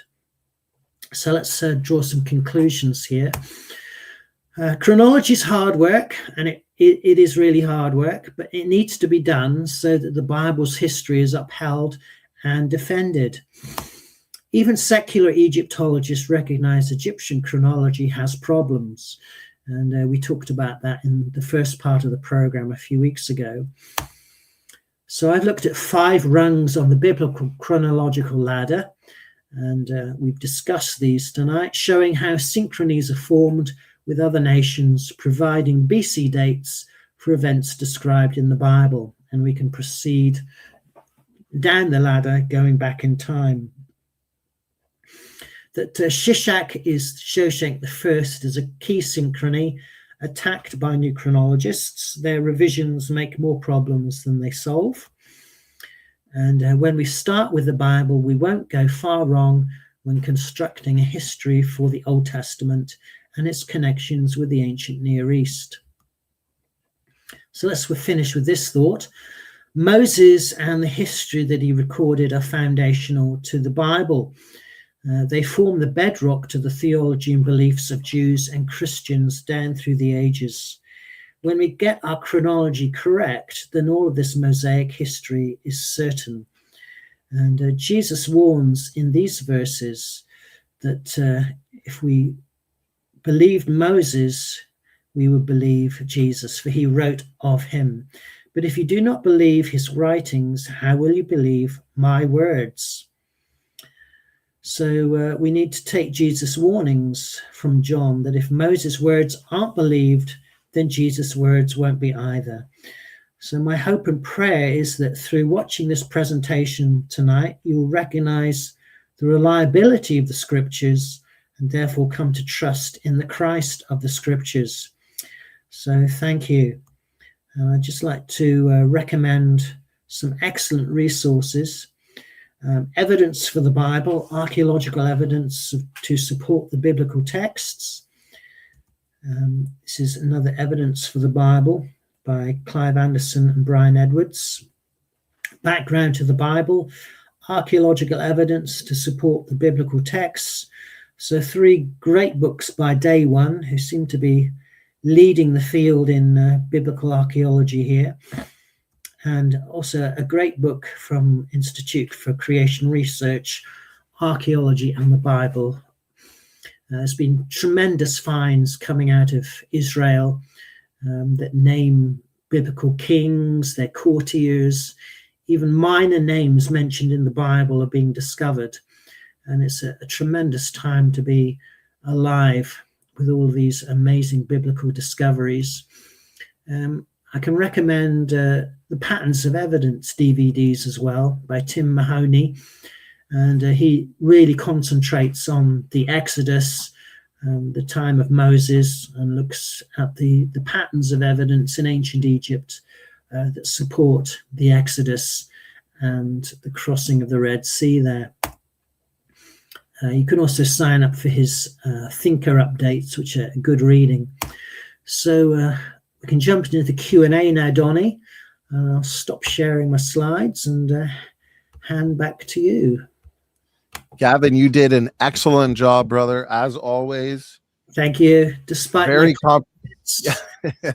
well, I appreciate you in light of the cough. I'll just go recharge my glass a second. Sure, you take your time. Well-deserved break. So I appreciate the interaction and the questions from our live chat. I hope you found that as edifying as I did. I learned a ton during that talk because those points and that information is certainly not something that I've specialized in. And so I learned a lot there, Gavin. I will remind people that we'll be back here on Wednesday. This time we'll be here with Simon Turpin, again from Answers in Genesis. This time we will be defending the doctrine of the Trinity. So make sure you're here for that. I know we have various viewpoints in our live chats typically on this topic. So if you have objections and criticisms, we will be engaging those live. And so, okay, I've got some clarifying questions, Gavin, and just some points. There's a lot of information there, and I'm looking forward to going through that again and making even more notes. With all 4 presentations that you've given, brother, we might as well just put those together into an award-winning Blu-ray collector's edition set, explaining the true history of Egypt and how it, excuse me, correlates with the Bible. Well, so I appreciate the compliment. Yeah, you've done a great job. And so you then, in light of what you've discussed and presented, you would argue that yes, Egyptian chronology does need revision in some ancient periods, but you don't advocate throwing out everything. For example, the synchrony we see here with Shishak. Am I saying that right? Shishak? That's right. Shishak of the Bible and Shoshank the first of Egypt, the Libyan king. Shoshank the first of Egypt. And so would you say that would be a strong or solid bridge between the 2 records? Absolutely, because it takes us right into the time of Solomon. Right. And then we have those verses about Solomon building his temple that period after Exodus. So that's a real important milestone in our chronology. And so those 5 biblical pharaohs that are named throughout Kings, we can basically build a very reliable chronology to get us back to the time of Solomon. And in that 1 Kings verse 6, verse 1, in the 480th year after the people of Israel came out of the land of Egypt, in the 4th year of Solomon's reign over Israel, in the month of Ziv, which is the 2nd month, he began to build the house of the Lord. So that's the founding of the temple there. And a lot of chronological information, a lot we can hang our hat on and build a reliable biblical chronology to get us right back to the events of the Exodus and work out who the Pharaoh of the Exodus was and who the Pharaoh of Joseph was, and on back in time. So if we let the Bible correct Egyptian chronology instead of the other way around, do the historical problems actually disappear rather than multiply? Yeah, I think so. So the new chronologists are trying to change too much in periods of Egyptian history that have the most reliable archaeology. And if you're starting to tinker around with these biblical synchronisms, you break a lot of those connections, and your history hangs on what then? So I think Kenneth Kitchen was absolutely correct to say that Shishak being Shoshenq is the essential synchronism, and that's like the big anchor point that gets you back to Solomon, and you can follow those rungs, those 4 preceding biblical kings right back to Shishak and then Osorkon before him. So this is a very good way of building reliable chronology to get us back to Solomon. You mentioned Joseph in your previous points. I know there's a lot of debate on that. I've seen several different videos over the years on that topic. Is there any evidence for Joseph in Egypt, in Egyptian historical records at all? Well, I mean, I mentioned in my previous talk last time of the archaeological site in Tanis by Manfred Bytek, who'd been excavating there for over 25 years, and he'd found evidence for Semitic peoples, and they'd uncovered 12 tombs. One of the tombs was built as like a little pyramid, and inside this little pyramid there's a statue wearing a coat of many colors with a Semitic hairstyle, red hair, and had been desecrated. So this Semitic ruler wearing a coat of many colors was obviously not popular with the Egyptians.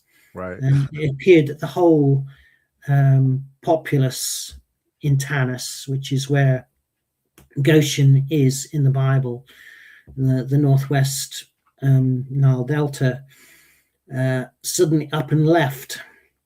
And the evidence is very fitting with what we read in the Bible.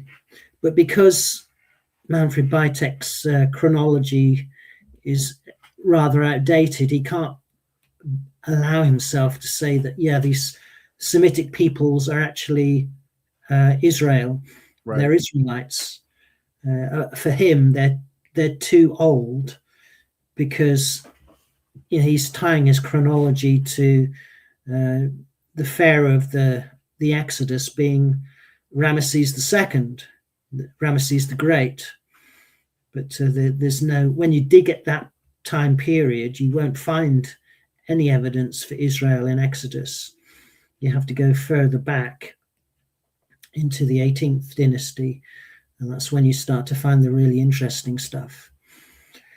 So yeah, your chronology needs to be correct.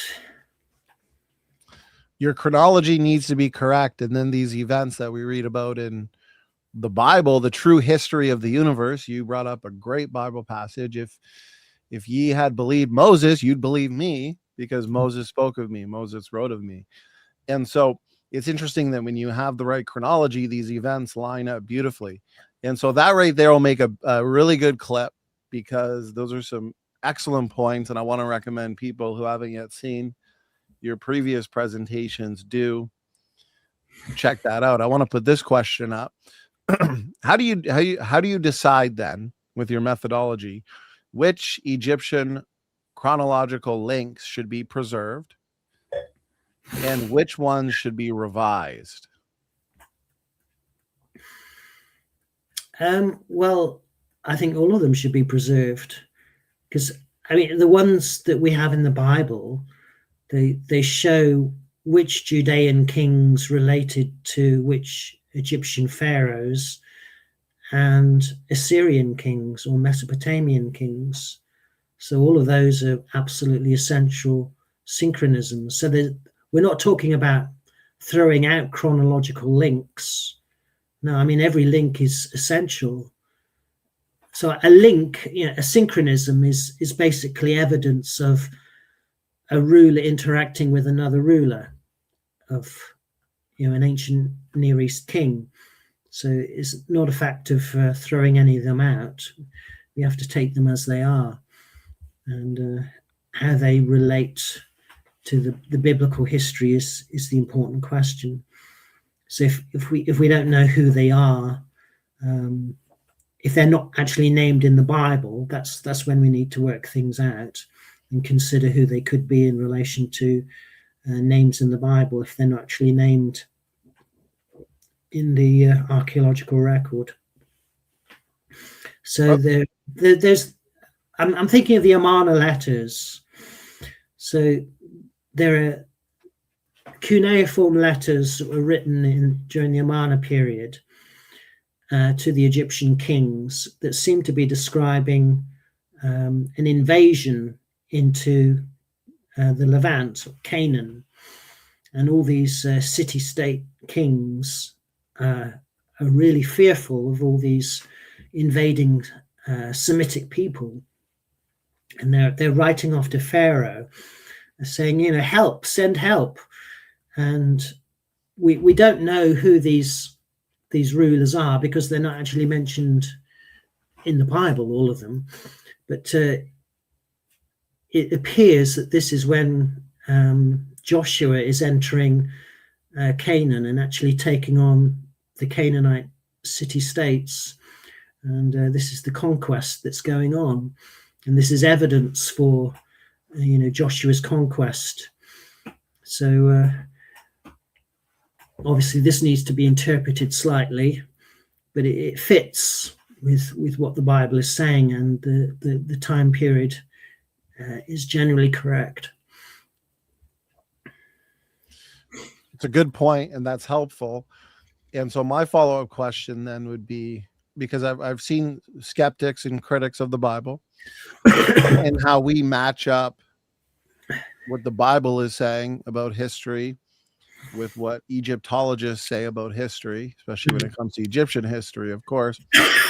They'll say, well, how convenient that for the Exodus, God did not mention the names of the pharaohs, the pharaoh prior to the Exodus when Moses was adopted, and then during the Exodus itself.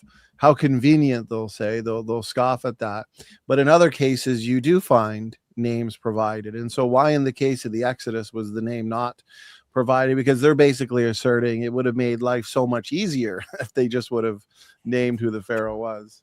Yes, it would have made life very much easier. But this is typical of the time of Moses, that you didn't name your enemies, because that was the best way to snub them, if you like. Yeah, you don't name them, and so that's why the Israel's enemies remain nameless. So to give give their name is to give them power and authority. So if you take their name away, you basically take their power and authority over you away.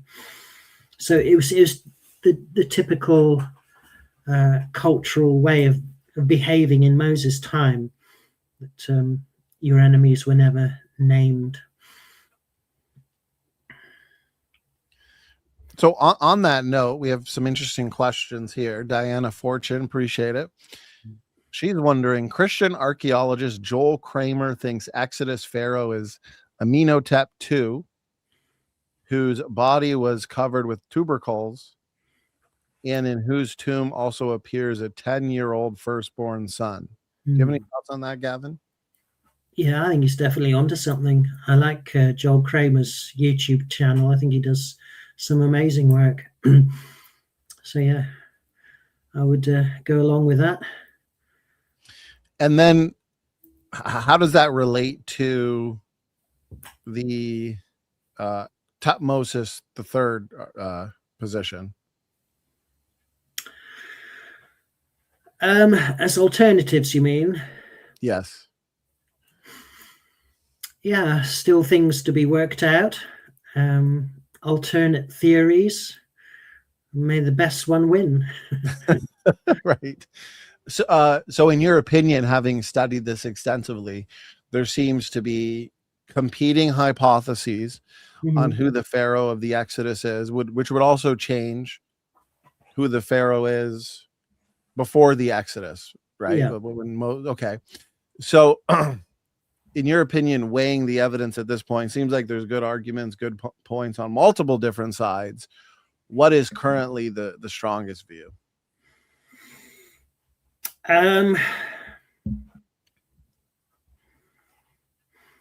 Gosh, that's a big question, isn't it?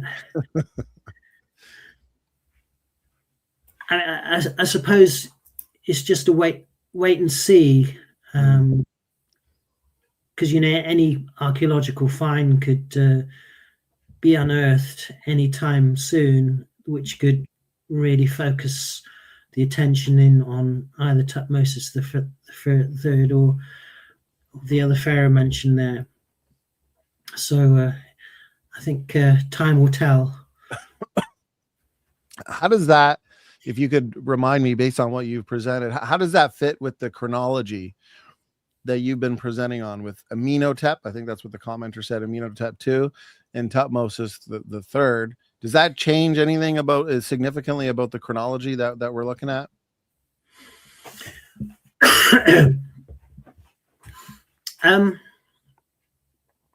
Well, we just have to remember that there were pharaohs that are overlapping. Okay, right. And a slight shift in the date can change that overlap to mean that pharaoh was actually reigning during that period when Israel was crossing the Red Sea or in the wilderness or before the Exodus. So a lot of these things are shifting depending on what finds are being discovered. So I think we need to wait and see. And I'm not dogmatic about these things. I just like to. I like Tim Mahoney's method, looking at the patterns of evidence, yes, seeing how they line up, and basically they might line up even better when there's been a new discovery made or brought to light. I think it's true what you said at the end of your presentation when you were going through some of these extensive resources on the topic, that it really is an amazing time to be alive for so many reasons. One reason, and the more I listen to you, and having had the privilege of hosting you now 4 times on this topic, I've learned so much. Regardless of the topic that you're studying and origins, it's just fascinating. I mean, you get into the world of genetics, biology, geology.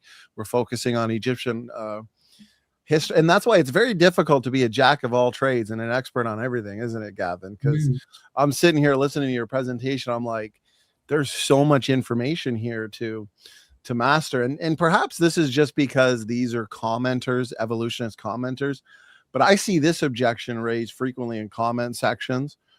And perhaps these are just not Egyptologists and experts, but they'll say, oh, well, you creationists, Egyptian chronology is one of the most secure ancient chronologies we have.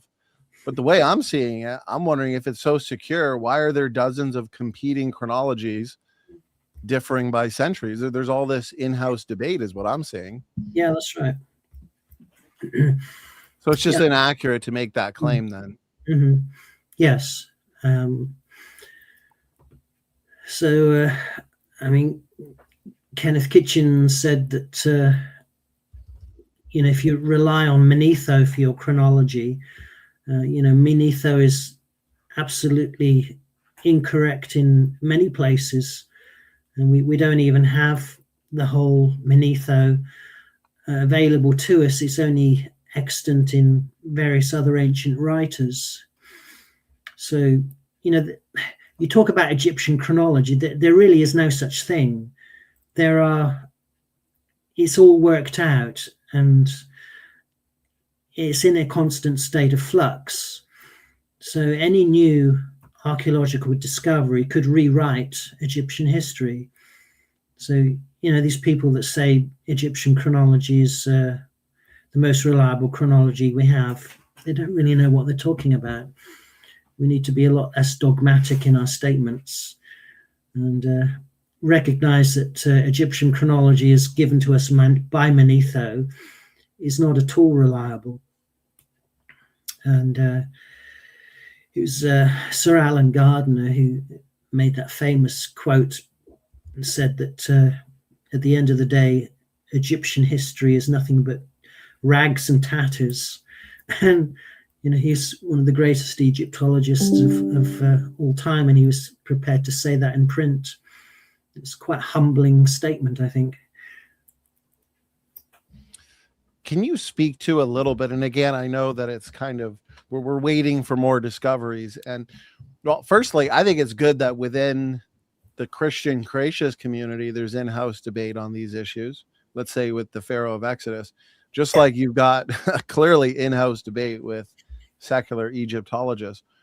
But can you speak to the position a little bit with Amenhotep II that was brought up earlier on how that pharaoh might fit the conquest period? And I hope I'm getting this right based on all the notes that I have, basically showing Amenhotep II has a notable decline in military success, ends up conducting fewer campaigns than expected, displays a shift in policy consistent with post-Exodus weakness. Are these good points that actually fit that pharaoh being described with the conquest of Joshua? Yeah, again, obviously all you're going on is the context and fitting in the context with what we read in the Bible. So, unless we have specific names being unearthed, you're just going by the best fit, really. Right. So I think there's a lot more to be discovered yet, and then we can perhaps have me back on and we can discuss this in deeper, in greater depths. So it's not a good idea to be overly dogmatic on these questions: post-Exodus Pharaoh, pre-Exodus Pharaoh, Exodus Pharaoh. It's good to discuss all the options, pros and cons of each, but not be overly dogmatic. Yeah, not be overly dogmatic, but actually recognize that there is evidence for Israel in ancient Egypt, right, where they were meant to be, in Goshen or the northwest Nile Delta. And there is evidence for Semitic peoples there. That was a point we discussed thoroughly in the third presentation, if I remember correctly, and that was really interesting to me. I'm curious who this, I've never heard of this Exodus, but Leo Saboni, appreciate the comment, says, Pharaoh of the Exodus Dedimos, end of 13th dynasty. Are you familiar with that position? Well, it's another dogmatic statement, isn't it? Right. So I would say that's way too early, and that the best evidence that we need to keep in mind is the period of Joseph. Joseph, as a non-native Egyptian, could have only come to power during an intermediate period when there was non-Egyptian pharaohs ruling. And the only intermediate period where there were Semitic pharaohs ruling was during the 18th dynasty. So that is the period where the Hyksos, and I would say that intermediate period is the most likely time where Joseph came to prominence. And then it was after that when the Egyptian rule came back, and we have the Pharaoh that did not know Joseph, and that's when he treated the Israelites as the Egyptians would have normally treated them, as slaves. And that's when Moses would have come to prominence, and we would have had the Exodus. So I would say that all of that happened 18th dynasty onwards. So the 13th dynasty is way too early. I know we discussed this next question in the first series, Noah in ancient Egypt, Adam and Eve in ancient Egypt. But for us, creationists, especially in the world of apologetics, when we get asked the question, well, how long after the Babel dispersal event, after the flood, was Egypt established? Well, what's the best way we can answer that? How many years would you say is the most consistent? Well, I think you have to turn to human genetics to answer that question. And I would give it about 2.5 centuries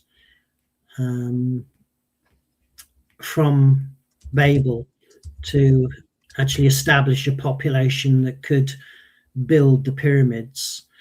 So Egyptologists reckon it would took about 10,000 workforce to produce the pyramids, and you need a population that can sustain that workforce. So you'd need about 2 million workforce. And if you come into Egypt as a big population from Babel, so Ham and his tribe bringing in a significant proportion of the world population from Babel, you can arrive at a population of 2 million fairly conservatively within about 2.5 centuries, if you arrive with a population of around up to 2,000 people. So about 250 years, which makes sense. And then you'd have in the millions to establish and build Egypt. Yeah. Do you think there's now, obviously we see a lot of people, a lot of skeptics, even non-Christians into ancient alien theories and stuff. They'll say, well, I'll just frame it this way. When it comes to the Great Pyramids and everything that we see in Egypt, obviously it's fascinating to think about how ancient man was able to build these structures. Is there any real mystery to that, or is that people just kind of maybe grasping at straws or going into conspiracies? I'm curious as to your thoughts on that.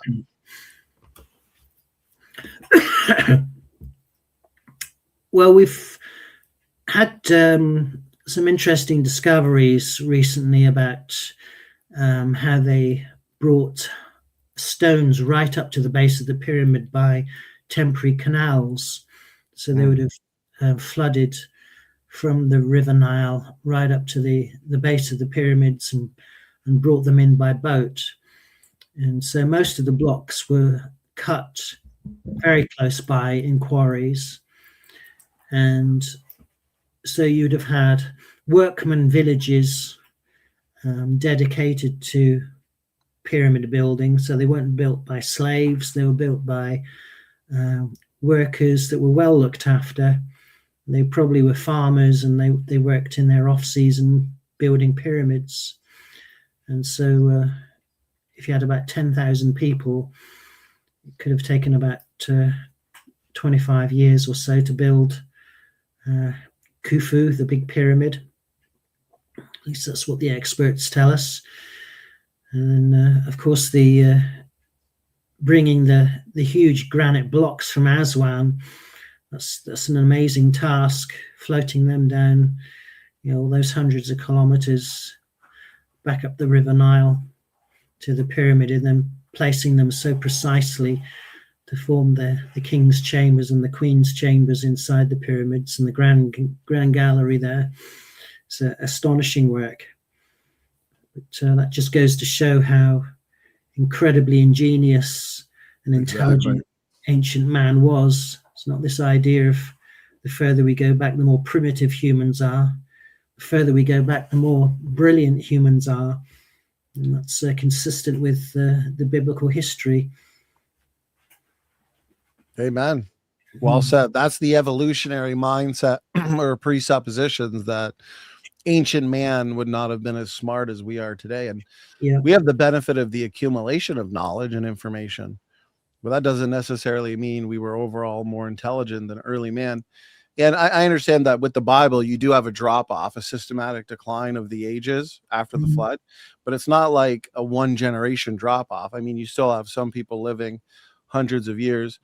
And so that time period leading up to the establishing of Egypt, would you still have some people groups, you think, living a couple hundred years, accumulating a lot of knowledge, being able to contribute that knowledge to the building of some of these structures, Gavin? Yeah, I think if you go by the Masoretic timeline, then you would have had, Noah living into the Old Kingdom period. Wow. In ancient Egypt. So Ham and his sons would have still been living at that period. And I think if you go to the Turin canon, you will see evidence for ancient Egyptian rulers who are considered the gods and the demigods of the first period of Egyptian rule. And that seems to tie up with the fact that Noah and his sons would have still been alive, and their grandsons would have been considered extraordinary length aged compared to their contemporaries around them. So the genetic evidence suggests that there was like a youth explosion, but the patriarchs would have continued to live and contributed genetically to that. So there's a lot of interesting genetic questions still to be answered of what's going on pre-flood to Babel and then post-Babel, which are very fruitful avenues of research, I think. Well, it's so interesting and cool to think about. So do you think some of these gods associated with Egyptian culture, like Anubis and Ra, who obviously they worshipped and took very seriously, that they have their roots or origin in real individuals that maybe became legendary, or are they just completely made up out of thin air, basically? Yeah, I mean, for my first two talks, we talked about Artem and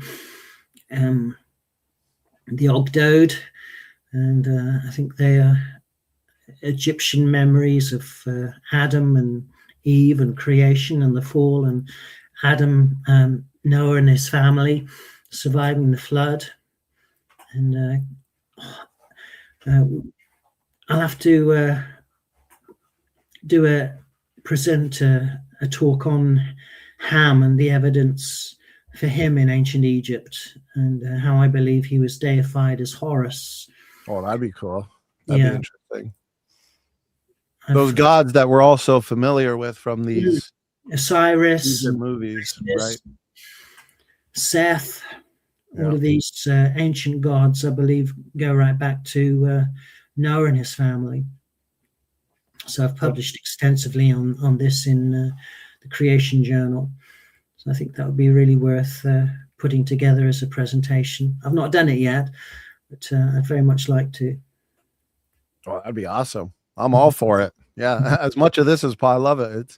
It's great learning opportunity for me as well as host. And I find I got to keep going back to the previous presentations in your articles too, because there's so much information.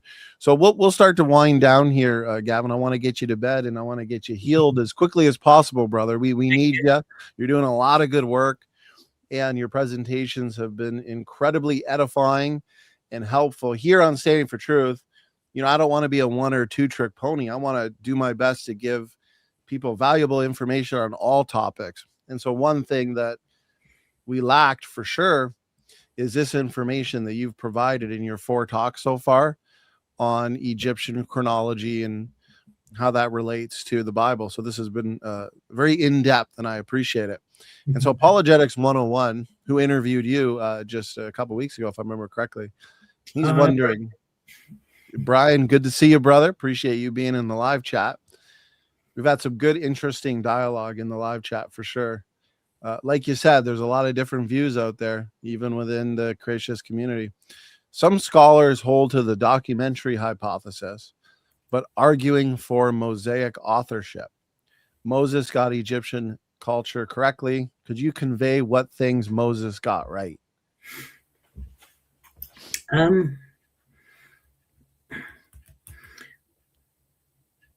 I'd see these two as quite competing hypotheses, really. So, I mean, if you hold to the documentary hypothesis, that's the idea that four unnamed editors got together in the Babylonian exile when Israel was in exile and put together their ideas of Genesis creation and the flood and Babel from the Babylonian myths and legends that they encountered there. So having Moses as author would directly contradict those ideas. But there is another idea that the histories were handed on down to Moses, and I suppose you could call that a document hypothesis, but we would call that the Toledot hypothesis. And so when we read through Genesis, we'll read that these are the generations of so-and-so. So in Genesis 5, we read that this is the book of Adam. And the Hebrew word there is actually used for scroll. So a book that was written into. And so I would say that each patriarch wrote their own family history and then handed it on to their son. And that went on down through the lines, through the generations from Adam right through to Noah. And then Noah would have handed these on to his son Shem, who would have kept these and would have eventually handed them off to perhaps Abraham, because he was alive during Abraham's period. And so Abraham would have received these Toledots and would have handed them on to his family, Isaac and Jacob. And Jacob took them into Egypt with him. And then Moses would have become familiar with them through the Israelite leadership. And probably Egypt had its own versions as well through Ham, which would have been available to him through the temple libraries.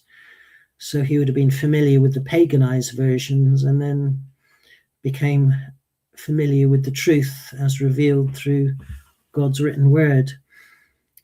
I don't know if I've answered that question for you, Brian. But yes, I certainly don't hold to the documentary hypothesis. I think that's kind of like become a bit passé now in biblical circles. People are more willing to think of more ancient texts being handed down and sort of edited together. But probably most modern biblical scholars wouldn't hold to Mosaic authorship. But certainly as Christians, we must hold Moses as truth, as real historical, because Jesus said, if you don't believe Moses, you won't believe me either. Right. And whenever Jesus spoke about Moses, he always upheld him as authoritative, never questioned what Moses wrote. Amen. Well said. It's interesting to think about all that Moses had at his expense in front of him growing up in Egypt and having access to all those different accounts, paganized version of these accounts. Been interesting to see all that it was available to him to read and learn from. And so we'll wrap it up with this one. I know there's a lot of debate on this. I think this is what there's a lot of debate on. Thinkosopher 1. How long were the Hebrews in Egypt? I would go for the short sojourn. Mm-hmm. So I would say that Israel was in Egypt for the shorter period, not the whole. I would say that the 400-year period would actually apply to Abraham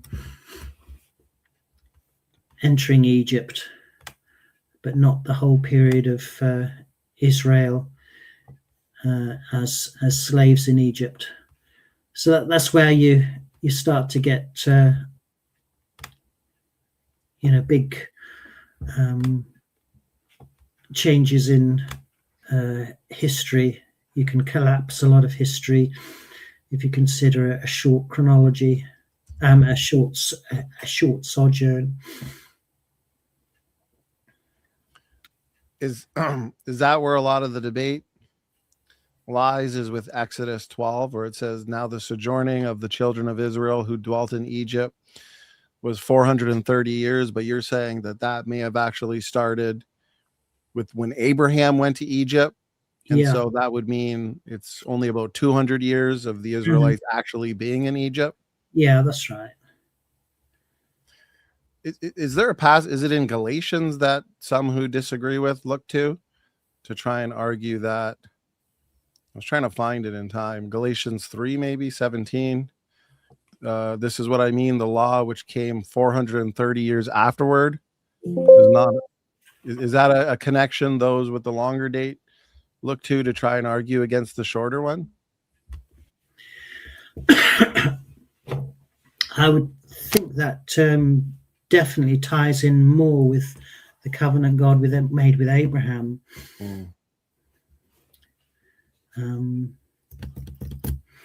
Yeah, that's a good, because it says, and in this I say that the covenant that was confirmed before of God in Christ, the law, which was 430 years after. Yeah, I've seen just some heated debate actually at times between Christians, in-house debate. And so one day I'll have to look into it a little more in depth and come to a more informed conclusion. So, but I think the points you made were good and helpful. So, okay, Gavin, this was another excellent program. I really appreciate how comprehensive your presentations are. I also appreciate you reiterating a lot of the points that you've made in previous presentations. And hopefully that encourages and motivates some of our viewers here who have not yet seen the previous talks that you've done to go back and watch those, because you guys will truly be blessed. We've got an entire seminar series. This was episode 4, technically 2 in this new series. And so there's a lot of information, and we've had Q&A sessions in each one as well. So Gavin, I appreciate your time. I'm praying that you get better quickly, brother. And thank you very much for your time for tonight. I do want to hand it to you, though, in case there is anything you wanted to leave myself or the audience with in terms of final words and final thoughts. And again, excellent work here tonight. Thank you. I think I would just reiterate on that last verse that I mentioned from John 5 verse 46. For if you believe Moses, you will believe me, for he wrote of me. But if you do not believe his writings, how will you believe my words? And so we recognize that the history in the Bible can be accurately tied back to these periods of ancient Egypt and Israel, and we can thoroughly trust the scriptures when they talk about the history of the world. We can trust the prophecy of the future of the world, and that Jesus is coming again soon. So we can trust the scriptures and trust the Christ of the scriptures. And I'll leave you with that. Amen. We can trust the scriptures and the Christ of the scriptures. If we can trust and believe in what the Bible says about our past, then we can trust and believe what the Bible says about the future prophecies. Okay, Gavin, this was an excellent program. Thank you so much again for your time and work. You've clearly put a lot of work into this. To the audience, thank you for your questions, your challenges, your differing opinions. I hope you found this program helpful. In the Q&A, I pray that you found it beneficial as we expanded on some of the points and reiterated some of the points from past presentations. If you want to see those past presentations, please check the description box of this video for links where you can find a playlist of Gavin Cox. Okay, God bless you all. God bless you, Gavin. Standing for Truth is signing off.